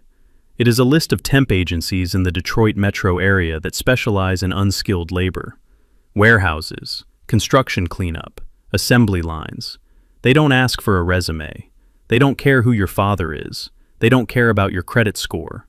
They only care if you show up on time and work until the whistle blows. Jamal looked at the paper as if it were infected. You want me to be a laborer? He gasped. But I am an executive. I am a vice president. You were a vice president of a hallucination, Jamal, I said sharply. In the real world, you are a 35-year-old man with no assets, no skills, and a criminal record pending for fraud. You are not an executive. You are a liability. I sat back in my seat. You said you wanted to be rich, Jamal. You stood on that stage and mocked me. You said I was mediocre because I worked with my hands. You said I was the past. I pointed to the ticket. Well, this is your future. If you are truly the genius you claim to be, if you truly have the drive to be a billionaire, then Detroit shouldn't scare you. Go there, get a job, rent a room, save your money, build something real. But I can't, he wailed. I can't work in a factory. I have soft hands. Then calluses will teach you what respect feels like, I said. He tried to hand the envelope back to me. He tried to push it into my chest. No, I don't want this. I want the money. You have $8 million. Give me $1 million, just $1 million. It is nothing to you. I caught his wrist. My grip was iron. It was the grip of a man who had bent conduit pipe for 4 decades. Jamal winced. It is everything to me, Jamal, because I earned it. And giving it to you wouldn't save you. It would kill you. If I gave you $1 million today, Preston or someone just like him would have it by tomorrow. You are a parasite, Jamal. You have spent your entire life attaching yourself to a host. First me, then your mother, then Preston. You drain them until they are dry, and then you look for the next vein. I shoved his hand back. I am removing the host. But I will starve, he screamed. Tiffany will leave me. If she leaves you because you are poor, then she never loved you, I said. And if you starve, it is because you refuse to eat the food you earned. I looked at the driver. Go, I said. The driver hit the button. The air brakes released with a loud hiss. Jamal realized it was over. He scrambled backward down the steps, terrified that the door would close on him. He landed on the pavement, clutching the envelope and the ticket to his chest, because it was the only thing he had left. Dad, he screamed one last time as the doors folded shut. Don't do this! I didn't look away. I watched him through the glass. I watched him standing there, one shoe on, one shoe off, holding a ticket to a hard life. I spoke to him through the window, even though he couldn't hear me. I am not doing this to you, son. I am doing this for you. The bus lurched forward. The engine roared. Jamal started to run alongside us for a few yards, but he was weak and we were fast. He fell behind. I watched him shrink in the distance. I saw him stop running. I saw him look at the ticket in his hand. He was alone. For the first time in his life, he was completely, terrifyingly alone. And that was the only place where a man could actually be born. I turned forward. The highway stretched out in front of us, a gray ribbon leading to the sky. I picked up my phone. I deleted his number. Then I deleted Camilla's, then Tiffany's. I felt a vibration in my pocket. It was an email from my architect in Lisbon. He had sent the sketches for the new villa I was planning to build. It had a large garden, a library, and a guest house for friends who were real. I opened the file. The colors were bright. The lines were clean. It looked like peace. I am Bernard King. I am 74 years old. I lost a family that never existed, but I found a dignity that will never expire. And as the bus accelerated toward the departure terminal, I realized that the best investment I ever made wasn't the patent, and it wasn't the savings. It was the bus ticket I just gave my son. If he uses it, he might survive. If he throws it away, he will vanish. But either way, the circuit is closed. The job is done. I closed my eyes and let the motion of the bus rock me into a quiet, satisfied rest. Next stop, Portugal. Next stop, my life. The flight back to Lisbon was the longest of my life, not because of the distance, but because of the sheer weight of what I was leaving behind. I slept for most of it, the kind of exhaustion that goes down to the bone. But when the wheels touched the tarmac in Portugal, when I stepped out of the airport and felt that specific, warm Atlantic breeze on my face, I felt the last shackles fall away. I took a taxi to my apartment in the Alfama district. The driver was an old man who didn't speak much English, but he smiled when he helped me with my bag. I tipped him 20 euros, not because I was showing off, but because I respected the work. He thanked me with a genuine warmth that my own family hadn't shown me in decades. I walked up the stone steps to my door. I put the key in the lock. It turned smoothly, no codes to remember, no biometrics, no banks threatening to foreclose, just a simple, mechanical lock protecting a space that was entirely mine. Inside, the air smelled of lemon polish and the sea. My books were exactly where I left them. My chair was waiting by the window. I put my suitcase down in the hallway and didn't even unpack. I walked straight to the terrace doors and threw them open. The sun was beginning to set over the Tagus River. The water was a sheet of hammered gold, reflecting the orange roofs of the city. I could hear the distant sound of a fado singer practicing in a cafe down the street, a mournful, beautiful sound that spoke of destiny and the sea. I went to the kitchen and opened a bottle of wine. It wasn't a $2,000 bottle of Chateau Margaux with a fake label. It was a 20 € bottle of local red from the Alentejo region. I poured a glass and walked back out to the balcony. I took a sip. It tasted like earth and sun and truth. It was rich, complex, and unpretentious. I sat there for a long time, watching the light fade. For years, I had been terrified of this moment. I had been terrified of being an old man, sitting alone on a balcony. Camilla had always told me that without her, I would be a lonely, pathetic hermit. Jamal had told me that without grandchildren, my life would have no legacy. They were wrong. Loneliness is not sitting alone on a terrace in Lisbon with $8 million in the bank and a clear conscience. Loneliness is sitting at a dinner table with 3 people who are calculating how much you are worth when you die. Loneliness is sleeping next to a woman who is dreaming of a man with a faster car. Loneliness is raising a son who looks at you and sees an obstacle instead of a father. I wasn't lonely. I was solitary. And there is a world of difference. My phone pinged on the table. It wasn't a call from them. I had changed my number the moment I landed. It was an email from the private investigator, Frank. He was wrapping up the file. He thought I might want to know the final disposition of the assets, as he called them. I opened the email. I read it with the detached interest of an engineer reading a post-mortem report on a collapsed bridge. Camilla. My ex-wife was currently residing in a studio apartment in a government-subsidized housing complex on the south side of Chicago. The police had seized everything that wasn't protected by basic bankruptcy laws. Her jewelry was gone. Her furs were sold at auction. The money she had wired to Preston was untraceable, lost in the labyrinth of offshore accounts that the authorities were still trying to unravel. Frank wrote that she had applied for a job as a greeter at a department store, The same store where she used to spend thousands of dollars a month. The irony was geometric in its perfection. She was now opening doors for the kind of women she used to try to impress. I wondered if she thought about me when she stood there for 8 hours a day in sensible shoes. I wondered if she remembered the man who used to rub her feet after a long day. Probably not. She was likely too busy blaming the world for her misfortune, still convinced she was a queen in exile. Preston, or rather, Pete Stalinsky. The report said he was being held without bail. The federal prosecutor was throwing the book at him. Wire fraud, identity theft, grand larceny, and because he had crossed state lines, the charges were federal. He was looking at 20 years minimum. Frank included a mugshot. Pete wasn't smiling anymore. He looked small. Without the expensive suit, without the rented Bentley, without the lighting and the stage, he was just an aging grifter with fear in his eyes. He had spent his life selling illusions, and now he was going to spend the rest of it staring at concrete walls that were very, very real. And then there was Jamal. The report on Jamal was shorter. Tiffany had filed for divorce 3 days after the wedding disaster. She cited irreconcilable differences, which is lawyer speak for he ran out of money. She had moved back in with her parents in Wisconsin and was already posting pictures on social media with a new boyfriend, a car salesman this time. She moved fast. Parasites always do. Jamal didn't fight the divorce. He didn't have the money for a lawyer. Frank tracked him to a boarding house in Detroit. He had used the bus ticket. He was working the night shift at a logistics warehouse loading trucks. It was hard, back-breaking work. The kind of work he used to sneer at.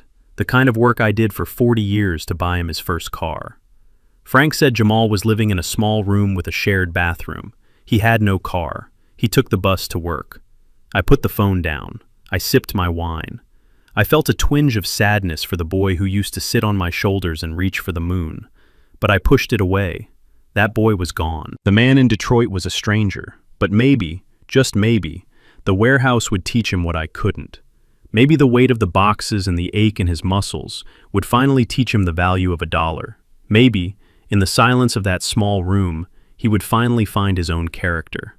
Or maybe he wouldn't. Maybe he would break. But that was his circuit to fix. I had installed the safety mechanisms. I had provided the tools. The maintenance was up to him. I looked out at the river again. The lights of the 25th of April bridge were twinkling in the distance. It looked like a string of pearls, far more beautiful than the fake diamonds Camilla had worn. I thought about the new villa I was going to build. I thought about the German engineers I was going to meet next week to discuss the European rollout of my patent. I thought about the cooking class I had signed up for. I realized that for the first time in my life, I wasn't living for someone else. I wasn't the provider. I wasn't the safety net. I wasn't the wallet. I was just Bernard, and Bernard was happy. I finished the wine. The sky was now a deep, velvet purple. I stood up and walked to the railing. I took a deep breath of the cool night air. I am not a vengeful man. I don't wish them harm. I just wish them the life they earned, and I wish myself the peace I paid for. The books are balanced, the lights are on, and the view from here is spectacular. We often spend our lives building castles for people who would happily sell the bricks the moment we turn our backs. I learned that loyalty isn't about blood, it's about character. My ex-wife and son chased the illusion of fast wealth and lost the only real treasure they had, a man who would have died for them. In the end, dignity is the most expensive currency. You can't buy it, you can't fake it, and once you lose it chasing fool's gold, you can never buy it back. Invest in yourself. It's the only asset that never depreciates. Thank you for listening to my story. If you have ever had to cut ties with toxic family members to save your own sanity, hit that like button. It helps more than you know. And if you want to hear more stories about justice being served cold, make sure you subscribe and turn on notifications. I have a lot more to tell you. Let me know in the comments. Would you have given Jamal the money, or did I do the right thing? I read every single comment. See you in the next video.